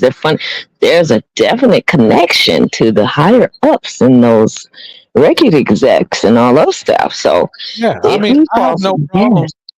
I have no problem with them going to prison too, but I know that Diddy should go to prison. I have no problem with if the other guys are just as guilty on doing weird stuff, they should go too, because basically they helped. I mean, if you're funding crime, then you should go. Let's just put it that way. Well, see, of course we have no problem with it, but this is the thing about it, just like the Epstein thing. Because he wouldn't bring, I'm quite sure he probably wouldn't have told them, he would have took the hit, but they didn't have faith that he would keep that stuff secret. So they snuffed him out. Yeah. Yeah. I think they're innocent. I think Diddy's innocent. I think Tyler's innocent. I don't think any black man should be going to prison. Oh Lord. They all look at see this here. You see this here? You see this here? You see this here? I mean, you're just throwing us to the white man. You know, It's the white man's fault and the black woman's fault. They don't do anything. See, that's that cultist talk. It's cult. I gotta make sure I heard what I heard. Yeah, say that again. I want to hear that again. Okay. The black woman is the white man's German Shepherd. His own personal attack. Talking points. You see, he repeated that from a whole nother piece of the conversation. Go ahead. Can I retort? He's programmed. He's programmed. Keisha, can I retort that, please? Are you talking to this older lady here? He's programmed. And listen to the puppy dog for the male cult. Bring the puppy dog back. Whoop, whoop, whoop. Bring it. With your wet butt. Yeah, your butt is wet. Your butt is wet. Bring your wet butt back here and say it again. Hold on.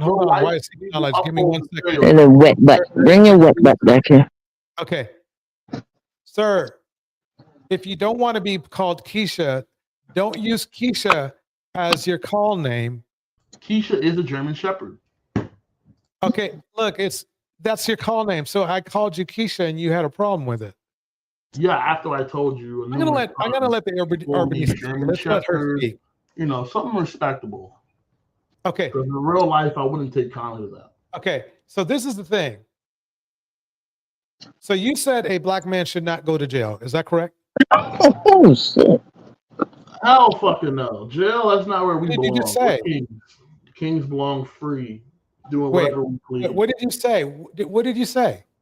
I said Biden. I said Diddy's innocent. Tyler's most likely innocent. You know, he's just a gay filmmaker. You know, that's what fucking gay film guys do, right? I don't know.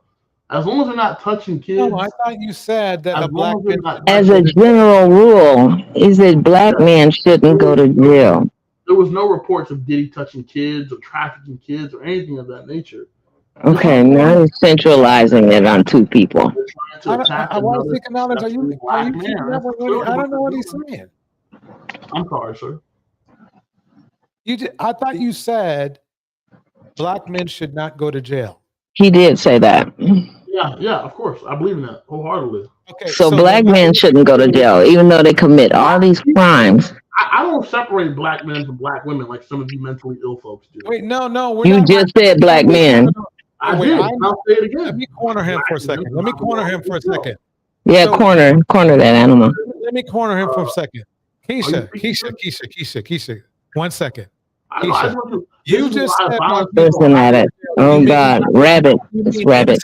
I'm going to try to help you out. Do you mean just innocent black men, or do you mean all black men? Say that again, sir. I couldn't hear over Keisha talking. Okay, let me say it again. You said all right, wet butt. Not go to jail. You said black men should not go to jail. Do you mean innocent black men, or do you mean all black men? All black people do not deserve incarceration. Come on, guys.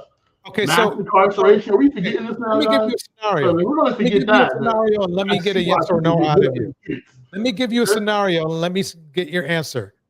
So, if a man puts hands and feet on, let's say you have a little sister or a mom, and puts her in the hospital, you're saying that you don't want that guy in prison or jail? No, I'm gonna handle it. The fuck? I'm gonna handle it like a man. Well, prison for what? I want him free.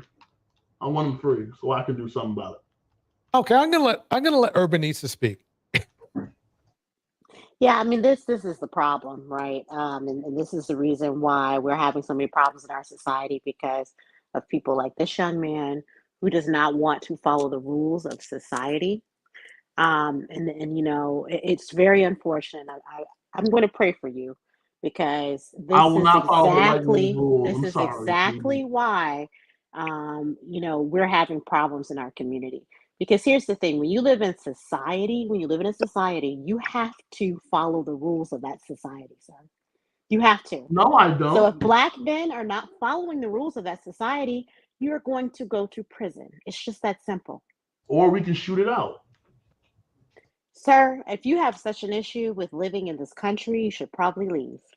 I hope you have a passport. Let her speak. I'm trying to hear what she has to say.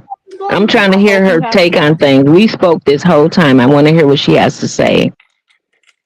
No, my point, sis, is just that this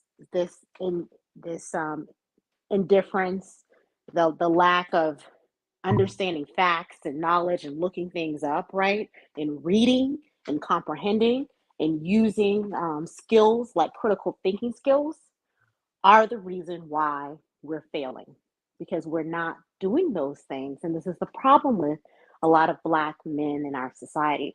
There's nothing wrong with having people that are males that lead, right?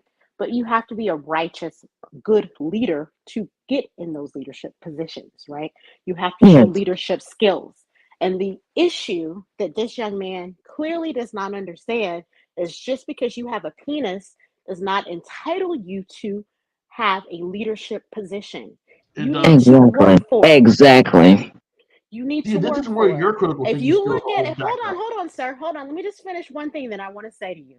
If you look at someone like, great example, Biden, who stood down for his party, right, and showed character,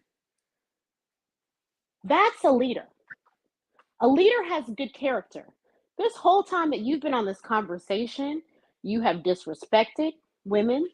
You've disrespected yourself.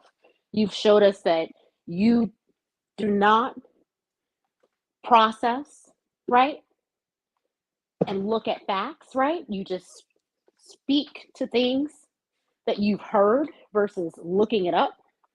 And that is not showing great leadership skills. So if you want to be a leader, if you want to have a family someday, you want to lead women, you want to lead your children. I hope you don't have any children. But if you do, you need to work on yourself and work on your leadership skills. And that's all I have to say. Okay, ma'am. What makes you think that you can tell who like what man can be a leader and what man cannot? That's off the bat. You're really out of your place. As a woman, you are so out of your place. I'm not out of my place because I picked a man who I had didn't leadership interrupt you, skills, ma'am. I let you talk. and who The can babble lead, and and the who dribble can that you lead, just spoke, and who that you can just spewed lead, out and of who your can big lead. mouth. And you know how I know You're a that, big girl as well. and you know how I picked those Listen, leadership ma'am. skills You are a in woman. You my have man, no. because I saw that in my father, and I saw that in my grandfather, and I saw that You in don't see my shit. grandfather's grandfather who taught him. Okay, that's how I can pick up on those skills, I'll sir. slap the shit out. You Oh, can now slap you anything. threatening violence on people? Because if you did that, you would be in jail, sir. You would be in jail. I had to put him in the back. Period. That's not happening. He'd be in Did jail. you And see, hear that's this the problem, thing? Torch. That's the What? problem, I'm sorry. Torch. He can still That's the hear. problem. Yeah, he Versus is who wants quite to a go through character. violence. He is quite an incel. He sounds very unhappy. There's a lot of deep psychological things going on in that creature. A lot of them. And I mean, I can't see him having a girlfriend or a woman in his vicinity at all. At all. He has to have someone who really loves him, like a mother or a sister or somebody he stays with or something. I really can't see a woman attaching at all to that unless she has some really deep, self-esteem issues. I don't see any woman being able to get close to that at all. And he doesn't understand because he won't listen what he's doing to repel. He's really repelling women with his ideologies. He's a deep repellent. And he can't see it, but he won't listen either. He's gone. He's gone. A woman or children. Should someone like that be leading children with that kind of attitude? And then he insults. I mean, he just begins to insult. Then if you don't like what you say, he begins to insult. And that's what they do on those red pill sites. I mean, no matter how many times you corrected him, DJ Torch, and gave him the right statistics, the next time he got an opportunity to talk, he just spilt that same, because they program their minds with these, they just listen over and over. And so anytime they have a conversation, they just purge those, they vomit those same, talking points over. I mean, I can talk to different men. I talk to different men. I go to different places. You can tell when they've been listened to because they spill those same talking points. What's your body count? They say the same things. All of them. It's like they're programmed. They have this thing where they're gonna convince the world it's the women that are all dirty and they're all wrong and they're all bad, and so they have these talking points they all put forth to make it seem like they're not the bad ones, it's the women, and so they gravitate onto this. And this is what they believe. They like going to make it go away, that they've been dusty and sacks of crap for generations and generations. I kind of feel sorry for this level of men, because this has been long before them that men have been deserting women, beating women, tricking them out, all this kind of stuff, so they've inherited this, you know what I mean? A lot of this and this mentality and stuff. So they didn't create it, but they live in it. But then for them to hide themselves from it and just, try to blare it out with all these talking points and stuff is not helping it any. Wow, you should see what he's putting in the back chat. It's like he's wow.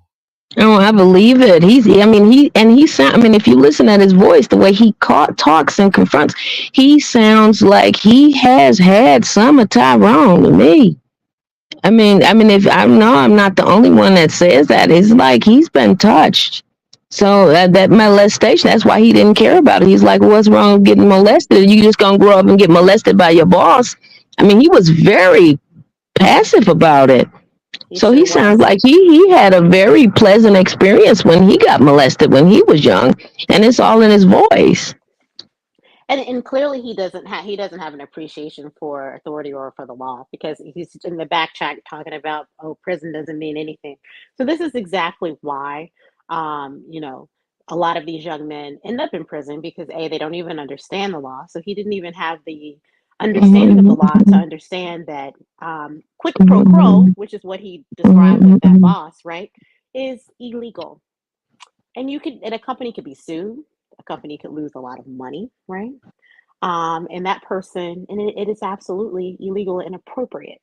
So the fact that he thinks that that's okay, the fact that he thinks the R word is okay, and that to your point, that he thinks molestation is okay, which is also illegal as well too. This is exactly why we end up in the system, right?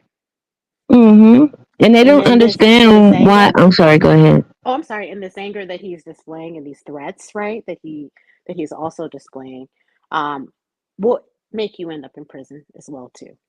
So they don't understand. I'm sorry. We are.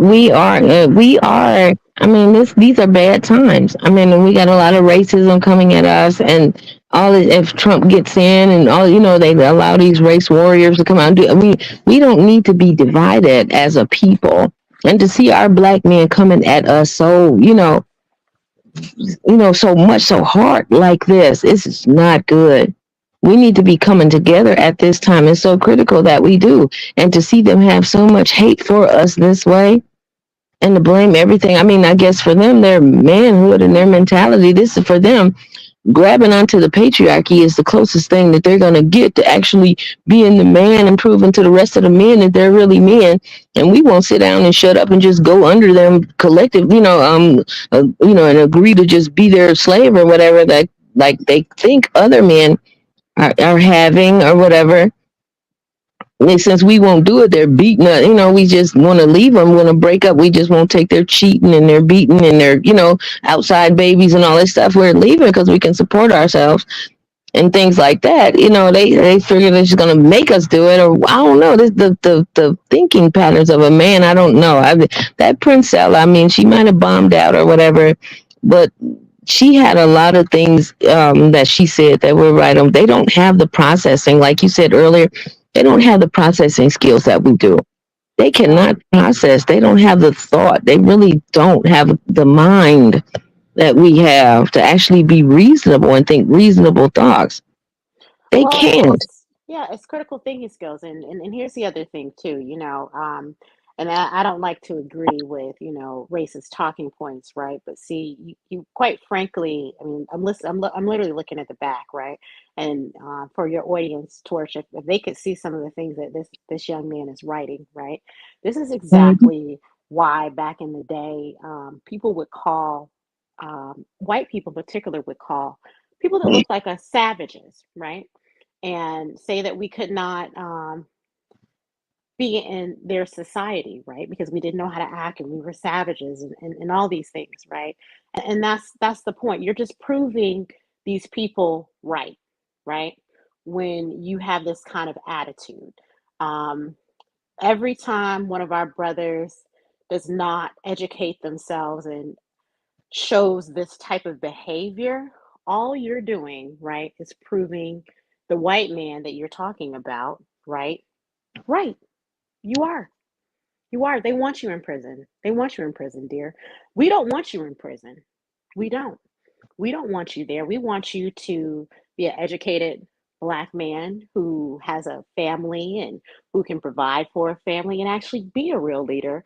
And we want you to be the kind of Black man that has children that you can pour into. We don't want you to be a terrible, savage, angry incel. That's not what we want at all. That's not what channels like this represent at all.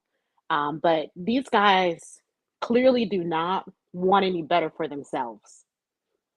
And it's sad. Wow, you know something? I can't put him back on. Yeah, he's actually going off in the chat and saying a bunch of like, hey, you can tell he's psychologically damaged. He's really psychologically deep. I don't know if this is like some kind of psycho weirdo. You know, he's got to be overweight because his voice, he sounded like he was eating donuts. You know what I mean? So I don't know if some girl in high school didn't take him or something like this, and he's been burnt and scarred ever since. They don't know how to overcome their situation. We get hurt, we get scarred, we cry like that song at church. We fall down, but we get up. You know, like when we have to be more resilient and we move. For these, I don't know. I think they get scarred and then they get, you know, they be bitter forever, and they just grow, and you know, they grow theirs and live in it and seethe, and then they bring this anger and things out, and they try to take it out on everybody, you know, even the next woman they get with, and they try to find ways to destroy her and things like that. I've heard some really bad things on you know, on some of these shows that they bring on YouTube. Men are trying to stop a woman's career, or they're planning her with a baby to slow her down and do, I mean, these things are very malicious. Women, we really don't do stuff like that. We don't do stuff like that. The men will do these type of things to women. They're very calculating and methodical. I mean, and that's hatred, to actually sit up and plot and plan to some and smile in their face and sleep on the bed and, you know, in the bed with them every night. To actually do this to someone that you pretend to love. Men are very sneaky and very deceptive. And then they blame us and talk about you picked the wrong man. This person was lying and deceitful. You know what I mean? Women, we go through that with them. We believe them when they said they loved us and all this stuff like that. They be lying at a woman across the time. I mean, how are we supposed to vet, you know, correctly when we have such deceitful presence? And this is in their energy. This is in them to be deceitful and be liars and be, you know, I'm finding this is in their nature. So how do you get past that? You know, and then they see how they deflect and they turn around and blame you for actually having faith in them to be open and honest and be a real person like you. Then they'll blame you for that because this is their, you know, this is how they are. You can't blame me for you being less of a person than I am, for you being a primitive animal and I'm human. You know what I mean? So now we're finding out that women are really human, like just more human than you. We didn't know this. Like this is all coming. This is the age of Aquarius, and we're seeing that we're actually just more human than them. You know? That's exactly right. You know, it's very low vibrational. And again, it's sad. You're right. It is really, really sad. And you know, what a lot of these people do not realize is as we move into the future, right, and evolve as humans on this planet, you know, this kind of behavior, this is exactly why if you're violent and you show these type of behaviors, right, it's illegal and you go to jail, right? You know, because there's no place for these kind of things in society as we move forward and we evolve, right? And we start using our brains and we're thinking, we're solving problems and we're moving, you know, to the next level, right? And people like this, like people that are just low vibrational, they're going to get left behind, unfortunately. Yeah, it's just sad to see when we really need our males to get it together. I mean, we really living in very, bad times right now. And there are some that are coming to the light, some that are really seeing, the issues that are at hand and waking up, But there are very so few then are actually converting into these incels and converting into these psychos like the one in the chat. They're converting into these. I'm quite sure his mama and his grandmama, they are just ashamed of this, walking, destructive time bomb that they have given birth to. I mean, the women that he's speaking of, they have actually passed this through their uterus, and they're just, you know what I mean? They gotta be ashamed of this thing walking, that thinks so lowly of them. And you know what I mean? As a woman who has given birth, to actually walk, we've given birth, like Cynthia G used to say, to our murderers, that are killing us every 4 hours. You know what I mean? We have actually given birth to those who will commit homicide against us at such high levels. We're actually passing them through our bodies who are killing us at such high levels. I mean, they made it sound like it's a bad thing, but when you look at it logically that way, it's kind of like we're giving birth to these things. They're going to kill us later. It might not be the one that we passed, you know what I mean? But we're doing this. It's like we're killing ourselves by giving birth to these things. You know what's funny though? It's like it's I had to bump him because I couldn't let him continue to say what he was saying. I did tell him that as soon as he gets control of his temper, he's welcome to come back. But I don't think that's like telling him he can never come back, because we know that he's not going to get control of his temper. It's just It's kind of like a car dealership telling a person with horrible credit, yeah, when you get your credit fixed, feel free to come back. It's not going to happen. It's just not going to happen. The stuff that he was saying back there, if I would have showed it on screen, I might have got my channel taken down. Let's put it that way. It was that bad, folks. And it shows you don't get me wrong, I'm not going to blame all the men who come on the panel. But other than the only person I've seen who's been the only two men that have come to the panel that have been able to show a sense of control and maturity have been Deontay and Darnell. That's it. Where's Darnell? I haven't seen him for a while, but he at least, he might say something dumb, but at least Darnell, he might say something dumb from time to time, but at least he doesn't do what this guy did, if you know what I mean. Yeah, Darnell's very respectful. Yeah, that was crazy. That was crazy. I think I was more patient than I should have been. But Deontay speaks well. I disagree with a lot of stuff that Deontay says, but at least he's respectful. Mr. Snoopy, DJ Churchill's not dumb. But no, I'm trying to stay away from that kind of vibe, if you know what I mean. Yeah, absolutely. It's disrespectful, disrespects our ancestors, disrespects, like you said. Think about his parents. Like if it's for his parent, I would be ashamed if I heard, my son on a platform like this speaking that way to women and to a man on a public platform, right? How embarrassing is that? You know what I'm saying? Like it's terrible. And he literally just got so upset because someone proved his talking points to be incorrect and just went off. And this guy didn't even research anything, right? So you're repeating something that you heard from someone. And then when someone says, hey, these talking points that you're saying are not correct, dude, like you got to do your research, right? He gets upset. and goes off. Yeah. I mean, I'm really concerned around of the people that are around him.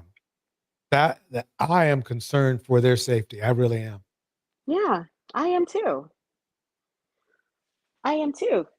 It's And again, I mean, we talk about this stuff, but I mean, hey, there's no place in society, man, for this kind of behavior. It's the same with that kid. I don't like everything that Trump says, right? But it's the same thing with that kid that shot at Trump, Like, there's no place in society for this level of violence against each other, right? It's ridiculous. It's ridiculous. I mean, yes. we can't tolerate this behavior, and this is exactly why we have a prison system at the end of the day, right? Because people want to feel safe in society. Right. Yeah, and this is just unfortunate because men don't check other men. And I was having a discussion with a YT man the other day too, and we were talking about them storming the Capitol, and we were talking about the Democrats and Republicans, and I was like, the reason why you got all these rabid, YT people is because you got the Democrats and they're all kumbaya and all this stuff, and the reason why you got all these rabid because white people don't ever check their rabid amongst them. They have this cohesiveness, and they stick together. It's like, well, Bill probably is just mad that but they don't check, they don't incarcerate, they don't have a stiff wrist with their own YT people. You know what I mean? And since they don't, they only grow and get worse and worse, and they do bad things. Same thing with black men. Black men don't hold each other accountable. That's wrong. Don't do that. Go back and raise your kids. Do that. And since they haven't, it's gotten worse and worse and worse. See, they don't check each other and say, man, you're wrong. That's wrong. Don't do that. And it's only gotten worse and worse and worse. So they on these red pill sites screaming all these things about how bad women are. It's gotten real bad now. Okay, where they just hate us to death and throw us up, won't even vote for Kamala. Look how bad they talking about her, throwing her under the bus that they'd rather go back into slavery. That's just mouth, that's just him spewing stuff out his mouth. He can't actually mean that. Because all we heard for years is how they couldn't even be a slave. They couldn't take it, remember? Now they talking about they willing to go back in. Yeah, exactly. How much their hatred of women have grown that much over the past 10 years where they'd be willing to pick cotton again. Just to make sure that they drag the black woman down with them. Ain't that something? Can you imagine how our ancestors feel, right? All those black men that died so that these young black men could be in the position they're in. They're mad at women, fine. But think about all those black men that died so that you could be in the position that you're in. And think about your ancestors and the people that wish they had the opportunities that these guys have today, and they waste their lives every single day. It is terrible. Yes. Terrible. Yes. And right. just I mean, it's terrible that and here's the thing too, even when you have men that are correcting them, they attack them. yes, they do. DJ, I know you know about that. Yes, I do. They attack them. That I do. And how does that make you feel? I mean, I feel for the good men because that's a heavy weight to carry too when you're swimming in a sea of dysfunction as far as the men's mentality and things like that. To actually be an upright good man, it's a lot of weight on that. What do you have to say about that, DJ? Let's put it this way. Every time I meet a good black man, it's like I'm meeting a superstar, because I know that, unfortunately, right now, from what I can see, that's becoming a rare commodity in our community. It's really, believe it or not, I'm not like up here, watching his little rant and say, in the back chat and saying, ha ha ha, I knew you were. I'm not thinking that way. I'm saying, wow, this is embarrassing. This is disappointing. This is sad and scary, because I still feel for whoever has to be around him, especially the women who have to be around him. And that's whether it's work, whether it's at home, just to think that he could get this heated on a conversation online to people he don't even know. Mm-hmm. So it makes me appreciate the good black men that I do meet. I appreciate them more than I probably would appreciate them if I knew that there was a large portion of us out there that were good men. If you see what I'm saying? It's like, it's like, man, it's so good to meet you. I'm like, they're a star in my, believe it or not, they are a star in my mind when they're actually genuinely good. You see what I'm saying? Just like as if I'm meeting like a celebrity. Let's put it that way, because I've seen too many men act like this man did, and it's saddening. Or like before, remember when we had on? I don't know if you were here when we had Triple. What was his name? Triple X. I remember. Not was it? Oh, Cupcake. Cupcake. And he came Yep, I on here remember Cupcake. plastered. Remember? Yeah, I don't I remember. remember that. I remember it. He at least he didn't go off. So at least he didn't do that. Probably was too drunk to. But basically, I asked him. I said, "Why do you always come on the show here, plastered? And I said, and then I asked him, are you plastered all the time? And he said, yes. At least he was honest, right? And I asked him why, and he said, I'm going through things. And I was like, man. So he still but he said, I can still be a leader. And it was really sad to me. So, I mean, so who's left? Really, when you think about it, what percentage of the black men in our community are really upstanding, good black men? And every time it's like, it's sad to see it. It's sad to see that number is not, that number is nowhere near where it needs to be. Let's put it that way. I'm not going to say a percentage number. I'm not going to diss nobody, but that number is definitely not where it needs to be. they're always trying to impress each other under the toxic masculinity guidelines on how many women they can sleep with and how they ain't listening to no woman because they ain't no punk and all this stuff. This stuff has been failing them for generations, but yet they still draw to it. I mean, they can see a history of how this has failed. They gonna be tough and ain't nobody gonna tell. They've been going to jail and having records and always have to be up under a woman. And then that's one thing that gets me on those red pill sites. They want to scream, black women got the highest eviction rates. Fool, y'all can't even get an apartment. That's why. Right. You can't even get an apartment. You screaming that's at me. Y'all can't get an apartment in the first place. That's why y'all name ain't on there. You ought to feel stupid talking to me like this. It's stuff like that. I mean, it's a sad state. It's just a sad state, and they are in denial about it. I mean, these things that they whip to these talking points, they brainwash themselves with. It's like a child hiding under the covers, and like a ostrich with his head in the dust, and it's like that. They are really doing that. That's what they're really doing, is hiding from the truth. They're like an ostrich with his head in the dirt. They don't want to hear the reality, and they just want to with their fingers in their ears, and they scream these talking points to themselves to get away from reality and like what it really, really, really is. And it's them, but they don't want to take the energy and the effort to do what it is to actually change things around. They don't want to, because it takes effort. I was talking to a man friend of mine earlier. He got 3 kids, 3 small kids. His wife he works first and she works second. And he a man's man too. Okay? So he got to change the diapers. And so I'm texting him. He's like, change the diaper. But he got to do that. And he a man's man. It's hard.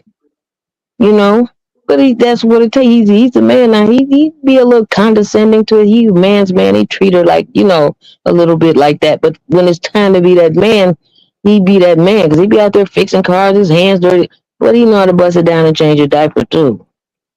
Yeah. Now, it's one You thing know, to be and the king of the household, but he know how to bust it down and do what it take necessary to run that house and be responsible for he gonna do the whole thing. If he gonna be the man, he the whole man. But these men don't know how to do that. They'll just run instead. If it take any work for them besides playing the video game and they give you some sex at night, it's like if they ain't sign up for the rest of that stuff and they ain't doing it. yep. And what's sad And is, it's the unfortunate thing is, like, to your point when you said, the man that you gave the example of, right? And that is what a father is. That was exactly how my father was. My father took care of us. My father cooked just like my mama cooked, right? My father made sure that we had our homework done. He made sure that, he braided his daughter's hair, right? And made sure that we have what we need to have, right? And that's why we respect him to this day as a leader, because he was there. And he was a good partner to my mother, which is why when I was looking for a man, that's what I was looking for, right? And that's the thing that these guys do not realize. They think that they're emulating masculinity by being jerks and terrible people. And the men that are in the community that people respect and that have a family and are in leadership positions, right, are the men that have those traits.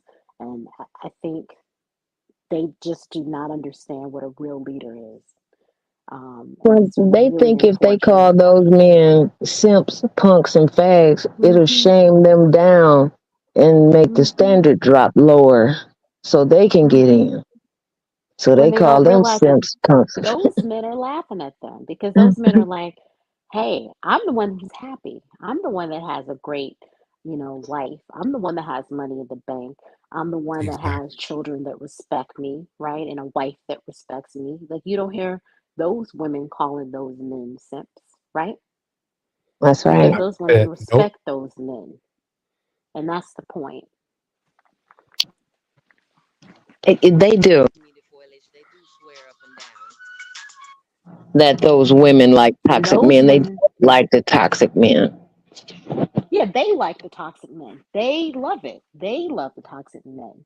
That's why you Because hear that's all the these point of women. least responsibility. That's right. That's the Correct. least responsibility. You can be toxic. Correct. You don't have to be responsible for anything. You don't have to be accountable for anything. And they want to live in that state because it's easy. That's right.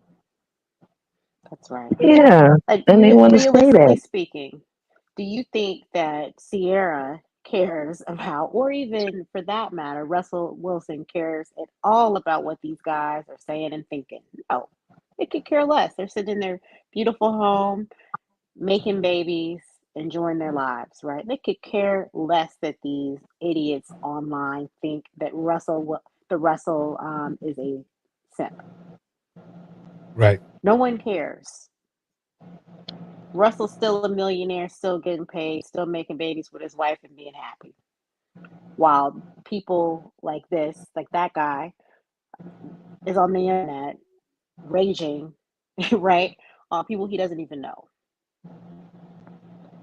Yeah, a bunch of them. I mean, it's like they got it just like Indiana Mama just said, the community is backwards. And they got all it. It's like they spew it totally backwards to fit their narrative. You Mm-hmm. know, they make it totally backwards to fit them. Like, we're the real man, we dysfunctional, but instead they just turn around like a remix record and they make it backwards. Like the real men, they the simps.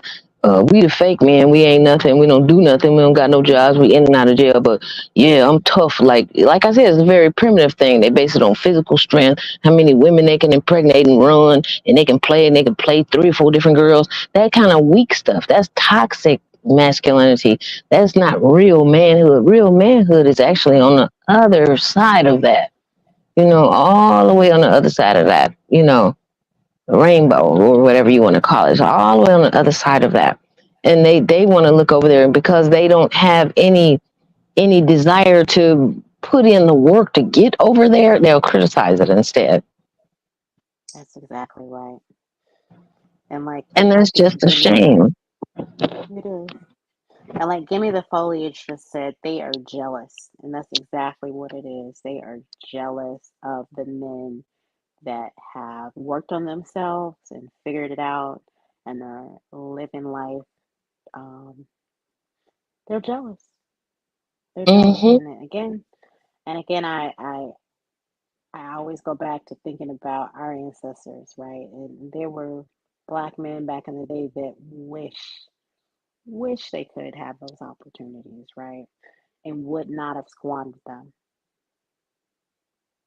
And it's hard on the black man. Like I said, it's hard on the black man to be associated when somebody else looks at you as a black man. When you're that upward black man that raised your kids, you got your wife and your kid, you're at home. When they look at you, they're thinking, "Oh, you a criminal. You this. You got 4 or 5 baby mama," and you're not that. You the one that's the up. You know, you the man that takes care of business, and you the upstanding black man had your job for 20 years and thinking about retirement. You the upstanding, but they look at you and you're painted with this. You know, you paint it with this brush that most of them are. So you have to take on the responsibility, or you take on this image, what most of them put through these Kevin Samuels spewing all this mess on the TVs. You know what I mean? You have to wear this image does not do you. You know what I mean? That's hard. That's exactly right. That's hard. So I feel sorry for our few good men that we got out there, because they do. That's very troublesome for them to have to wear the image of listening to these primitive guys spewing all this mess. You know what I mean? Back and forth. On these internets and giving us all a bad image. This one guy was looking at this guy. It's a lot of these mother deaths going on lately, if y'all notice this. Okay, the women is getting tired of these men. The ones they ain't killing, they putting them out, or they just ain't having relationships, or they're sleeping with them. You can tell that the times are changing. So women, they ain't going no more like they used to. So now, have y'all noticed the mother deaths are going up? These men now are killing their mothers a lot because they're living with their mothers and their sisters. Have y'all noticed that? Yeah. Yeah. This guy the other day, he cut his 77-year-old mother's arm off with a chainsaw. Cut her arm off. What? You didn't see that, DJ George, huh? No. Yeah, No. cut his mama's arm off. She's 70-something. She already elderly. Already got trouble getting around things. Okay, so you gonna help her out. Getting mad about something, probably told him to get off the video game or clean up his room or something. She's 77, he grown. Took a chainsaw, cut her arm off. This is what we're dealing with black men. They're supposed to lead what? Come on, man. Exactly. Lead what? How are you gonna lead and you on your mama's couch cutting your 70-year-old elderly abuse, cutting your mama's Arm off. Cut her arm off. And the other one, he killed his mom. I think she had moved to California or something like that. And she was trying to start her music career. She let her son come out there and stay. He offed her too. Shot her. Shot an 8-year-old or something. And then trying to go to shoot the sister or something too. And they caught him. I mean, they did. The ones they snap out, these are the most logical leaders. That's what Burb and Bougie say. How are we supposed to go up under these people and actually trust them to lead us? They are unpegged these days. They do not have rational thought patterns. How are we supposed to be comfortable with, accepting leadership from them when they don't have the qualities to do so? They can't even keep their mindset together to navigate life itself over small things. Mama probably told her, yeah, he got tired of her yelling, but you cut her arm off? Seriously? Exactly. Really, that's your mom. Come on. It's not And looking that's your good. mama that's still taking care of your grown self, because you know darn well that child had to have been at least, 30, 40, 50 years old, right? To have a 70-year-old mother, right? Well, it probably was her weave or her eyelashes. She probably shouldn't have had them on. Right. Yeah. So here your mother She is had some taking weave care and of some you. eyelashes. Yeah. She shouldn't. Yeah, somebody should have told her not to put the weave and the eyelashes on. Put the weave and the eyelashes on. Yeah, and that's what got her. They told her put them weave and them eyelashes on. That's what us black women do. And then she got her arm chopped off. So somebody should have. Cause you know what? In that same story, I didn't go and look at the red pill stuff, but I bet it was her fault some kind of way. And that's what gets me about them. Every bad situation like that, once you run it past the red pill, that it's always there's never their fault.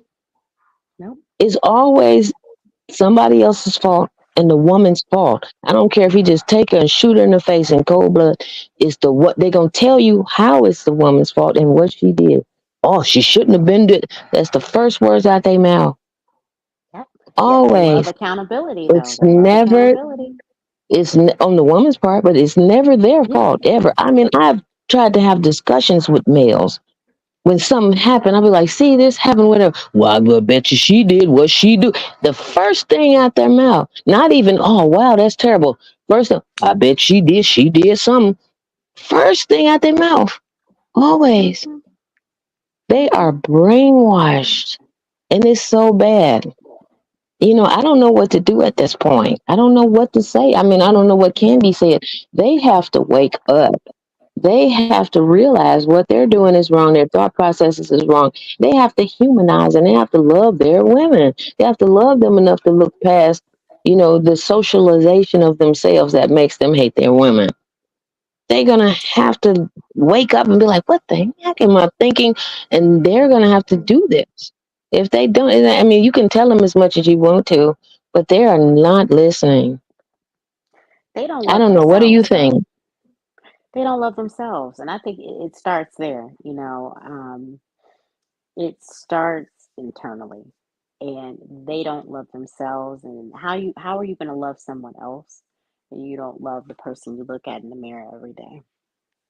I mean, you get mad enough to kill your mama. That's something. I mean, over something little like that, You're in or love and her. you You living don't with love your yourself. mama. You don't love yourself. You don't love yourself, and that's I the mean, problem. they doing some pretty egregious things. This one guy was letting his brother stay with him and his wife, and the guy was the girls grew up. He let them stay with him for 3 years. They started budding and things like that, and they told him to stop, you know, making remarks at the daughters. So the guy told his brother, like, look, you gotta go. You can't do that. So the dude killed the wife and killed the 2 daughters. And when dude got Wow. home, he found his wife and his 2. Yeah, that's why tomorrow's show is called No Impulse Control, because we got a problem. I mean, the thing is that it's just like the young man who was just up here. He could have he could have had an articulate debate with everyone, win or lose, and left with class. You see what I'm saying? He just couldn't do it. Okay, so you don't leave with class, but then he went to the gutter. Yeah. He went straight to the gutter. You know. That's what I've noticed. That's what I see that they do. Even on the podcast and everything else, I've seen Kevin Samuels do it. I've seen the Froggy and Funky or whatever they do it. Whatever they do, they always go low. You know, because they generally don't have a stable ground to really, you know, they can't go back and forth because they'll really be proven wrong, really. Because they full of crap. They know it. They know they're wrong on how they treat women, act women, stuff like that. They don't really have a fair argument. So since they don't, they always got to go. So what? You've used up. You're over 30. They start throwing insults to try to bring you down because they know they don't have, you know, a honest back and forth to actually go forth and win these arguments. So then they start insulting. They're gonna do that almost every time because they don't. They treat women wrong. They do, and they know it. Women are open, honest. We just want to love you, have a relationship with you, this and that. And they know they want to cheat you, beat you, do the thing. They know it. Don't respect you. They don't have emotional. You know, they don't take care of you emotionally. They just kind of really just don't do that. And they know it. So in order to get you, they start throwing insults at you to bring you down and what they call themselves humble you or whatever. You got to be under them. The patriarchy has told them that you're a creature that deserves to be under them and submitted and down under them. Mm-hmm. You know, and what black men, they really shit's horrible about this, but that is what white people are told about us as a people. We're supposed to be down and under them. See, and you are the white people of black people. Black men are. True. Black men are the white people of black people. Hey, Treason, how you doing tonight? I was on mute. I'm good. I'm good. Okay, first I wanted to say I'm sorry. I did not mean to come on your show cussing and doing all that. That man triggered me. Okay, so I'm sorry about that. But yeah, I'm doing good. I just wanted to say, like, there was a content creator, I think you know who he is. He said something about some black men, they prioritize misogyny over racism. To harp on what you guys were just saying, he did a whole topic on that. I'm like, I never thought about that, but it's so true. Because when you think about it, like, if it comes down to it, for a group of men who have been oppressed for so long, right? They feel like, and I'm not talking about you, of course, DJ, but like speak. Yeah, like, okay, so men who can't get girls, they don't get the girl they want specifically, because that's usually the issue. They feel like, well, if I can get white men, Mexican men, whoever, to team up with me against, this particular group of women, i.e. black women, then they'll have more control. And I started to think about that dynamic and how it actually plays out in real time. I'm like, so this is why the guys, the black ones in the red pill or the manosphere, that's why they're so, like, it's almost like the second coming to them. Like, they run in that direction, which is so, it's like they put their all into it. Like, it's that or nothing. They can't even see it any other way. And that's what I heard from the guy who was up on the line tonight. I'm like, look, all I said was my, like, status and my lifestyle. And he just started talking about molestation.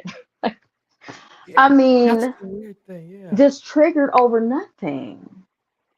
So it's like he can't even hear another point of view. And I shouldn't say he, like I'm just talking about him. It's like a horde of them. And it's scary how they put misogyny over racism, like as if, the only time racism matters is when it happens to them, number one.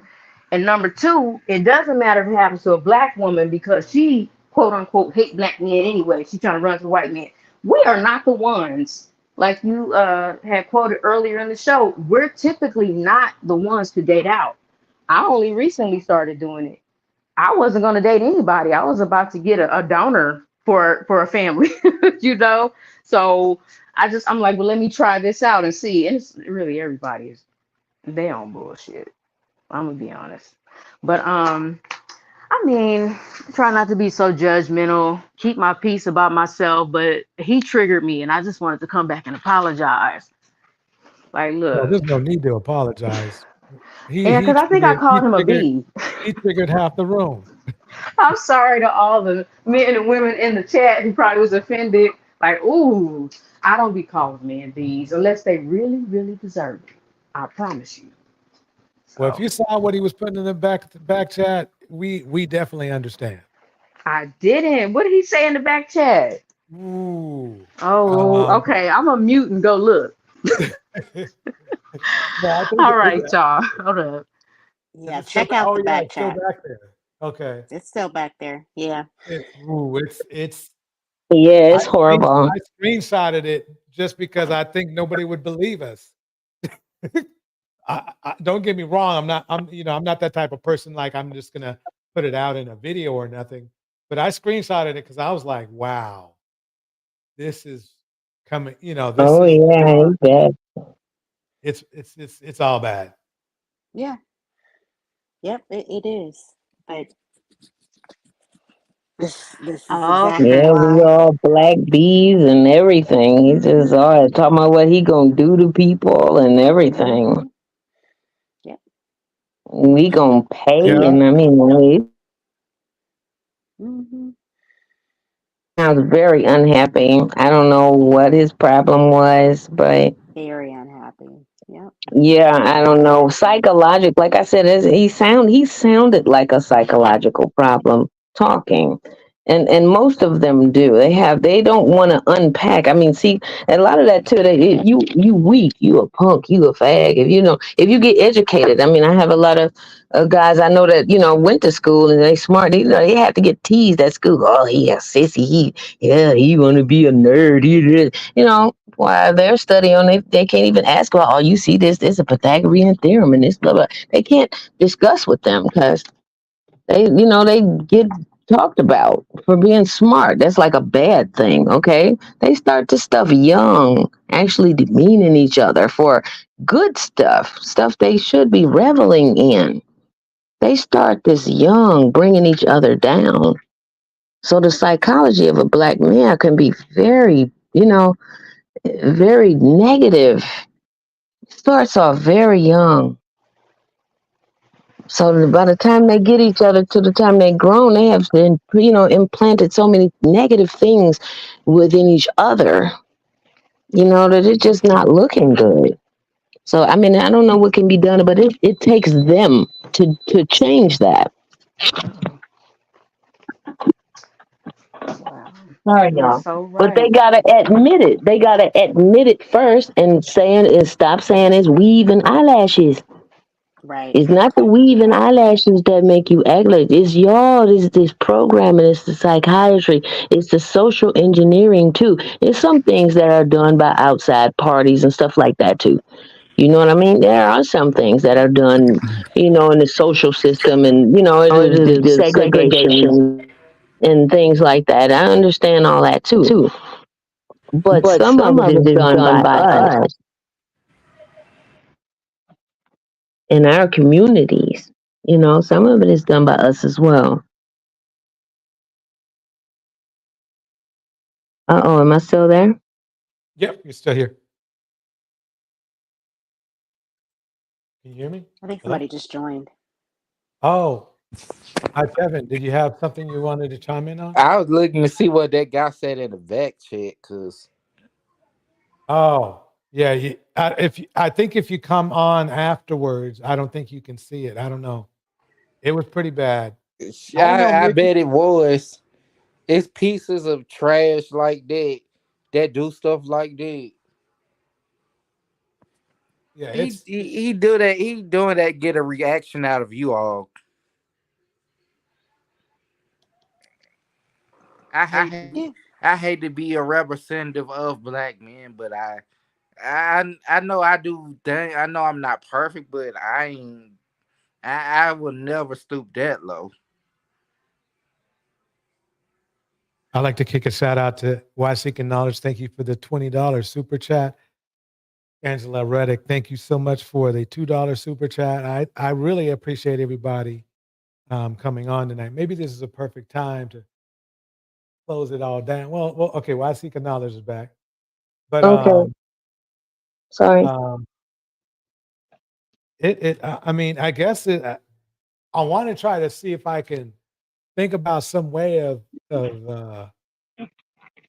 educating, because the thing is this: they don't believe a lot of the other men in the manosphere and online. They don't believe us when we tell them we can't control our temper. They don't believe us. And if I was to show people this back chat after having it was a contentious conversation, but it was nowhere near the level of response we got from him in the back chat. And it's almost like he was just hanging on by a thread when he was talking to us. And now I see why. Because he went to a level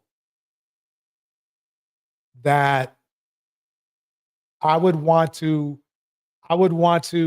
contact people around him to be concerned about and to seriously consider, having him look into some therapy.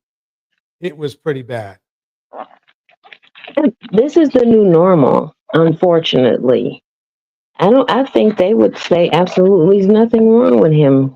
And unfortunately, this is how people are these days. And then these kids are using a lot of pills and things like that. Everything is on the extreme. You know, I mean, people are on the extreme now. And I think they'll be like, oh, he was just upset or whatever. Until he does something like shoot up a school or something, they would just say he was okay. He's just mad right now. You're right. Hmm. Right before he takes He out a cut his whole. mom's arm off. After he cut her arm off, then they'd be like, oh, Yeah, you're right. Then they'll look at this history, right? This email, his history of what he's been watching in the email and all that, and then right, they're like, well, why did he do this? You're absolutely right. You hit the nail on the head. They do. We respond to things when it's just too late. When these yep. guys actually hurt someone. And you're right, Torch. Like there needs to be some sort of, I don't know if it's an FBI site or what, but there needs to be something, where we can report people, because I am concerned about the people in his life, right? Who knows what this guy will do, the way that he was raging. Well, he's got to be staying with his mom or something unless they put him out. He's got to be he's probably staying somewhere. If he wants to live his best life, he's staying with his mom or his grandmom, and I mean, really, because they like those Yeah. shoes and all that stuff like that. And if they, if they babied it, because he sounds like he's probably been babied by him, but he hates them. If he's talking like this about women, he hates women. Yes. And he sounds like a huge gargantuan. Like I said, he sounded like he was scarfing on donuts while he's talking to us. He did. So, He did. He was yeah. breathing in the phone and everything. Yeah. Well, Yeah. breathing into the Y'all mic. believe Yeah. he has a girlfriend? Do you believe he has a girlfriend? I said, Absolutely not. if he does, she has some very serious self-esteem issues. Or she's been, grew up with abuse in the home, so she thinks this is normal or whatever, or something. She got some issues. If she deal with that, and this is nothing just people online, or he might be somebody who was bullied and stuff like. A lot of people take advantage of the anonymity of being online too. They can talk crazy. See what I'm saying? And all they can get it off. He'd probably get his butt beat in public with somebody. A lot of people who can whoop people butt in public don't talk crazy to people online like this. Yeah. Yeah. He might be a Anybody who little hasn't seen 5'1" I'm sorry. nerd. I'm sorry, he might be a little 5'1" nerd. Can't beat nobody. Okay. Look, I don't be trying to shade the short men. I understand they struggle. I'm short too, but I'm a woman, so Yeah, so I mean, it's just hard to tell. I mean, what we got going on over here. what's I his mean, name? Elliot Roger. That's supposed to be the one, the king of the incels. Anybody who hasn't checked that out, you should go watch it. what? It does a lot of explaining, and that's all I'll say about that. It made me very sad, even though he was a bad. I mean, see, I was about to name call. he's a mess, but Elliot Rogers is his name. And when you watch that, whenever you guys get a chance, look back at some of the ways that the Red Pill and the Manosphere Act and tell me it's not spot on. They want women to approach them. It's just Yeah. an entitlement. I'm like, ugh. Well, then we would be kind of masculine then, huh?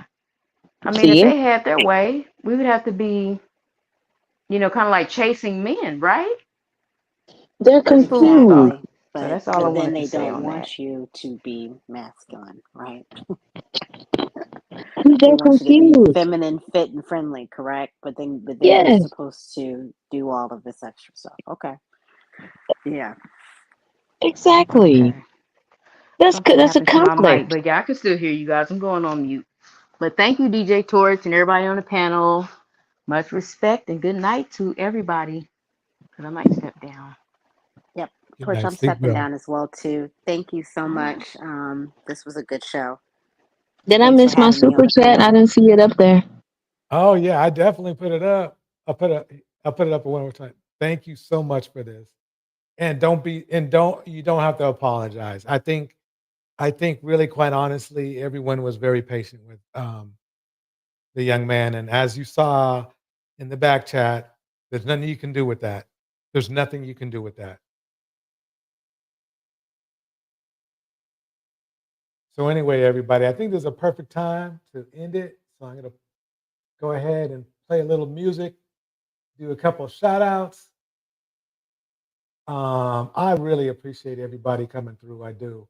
The Rat Girl, BMW, he says, BMW is why these males behave the way they do. It's caused an extreme delusion. That's so true. That is so true. Let me go ahead and get the beat going. All right. Good night, everyone. All right. Thank you, Wise Seeking Knowledge, for your knowledge and your super chat and your information and your patience. There's nothing we can do if somebody, goes off like that. You know what I mean? There's just nothing we can do. The thing is this, is that they know he was trying to get a raise out of us. And unfortunately, he got himself a raise out of himself, if you know what I mean.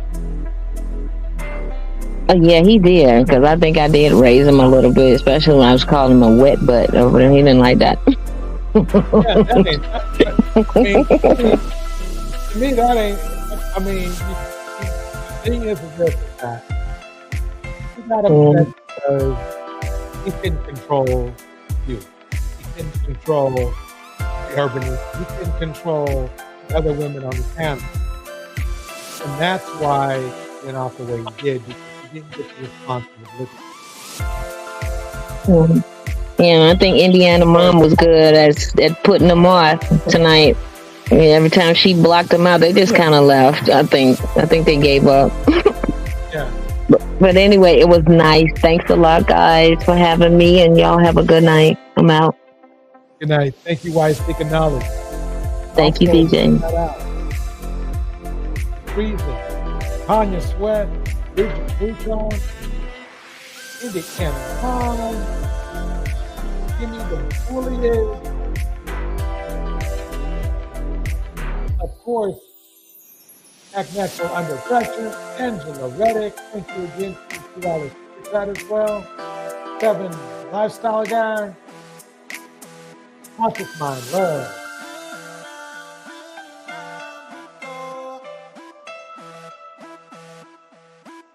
Mistress Newbie. Thomas was here for a minute. Thank you, everyone. FBA. Everybody, have a good night. Oh, yeah.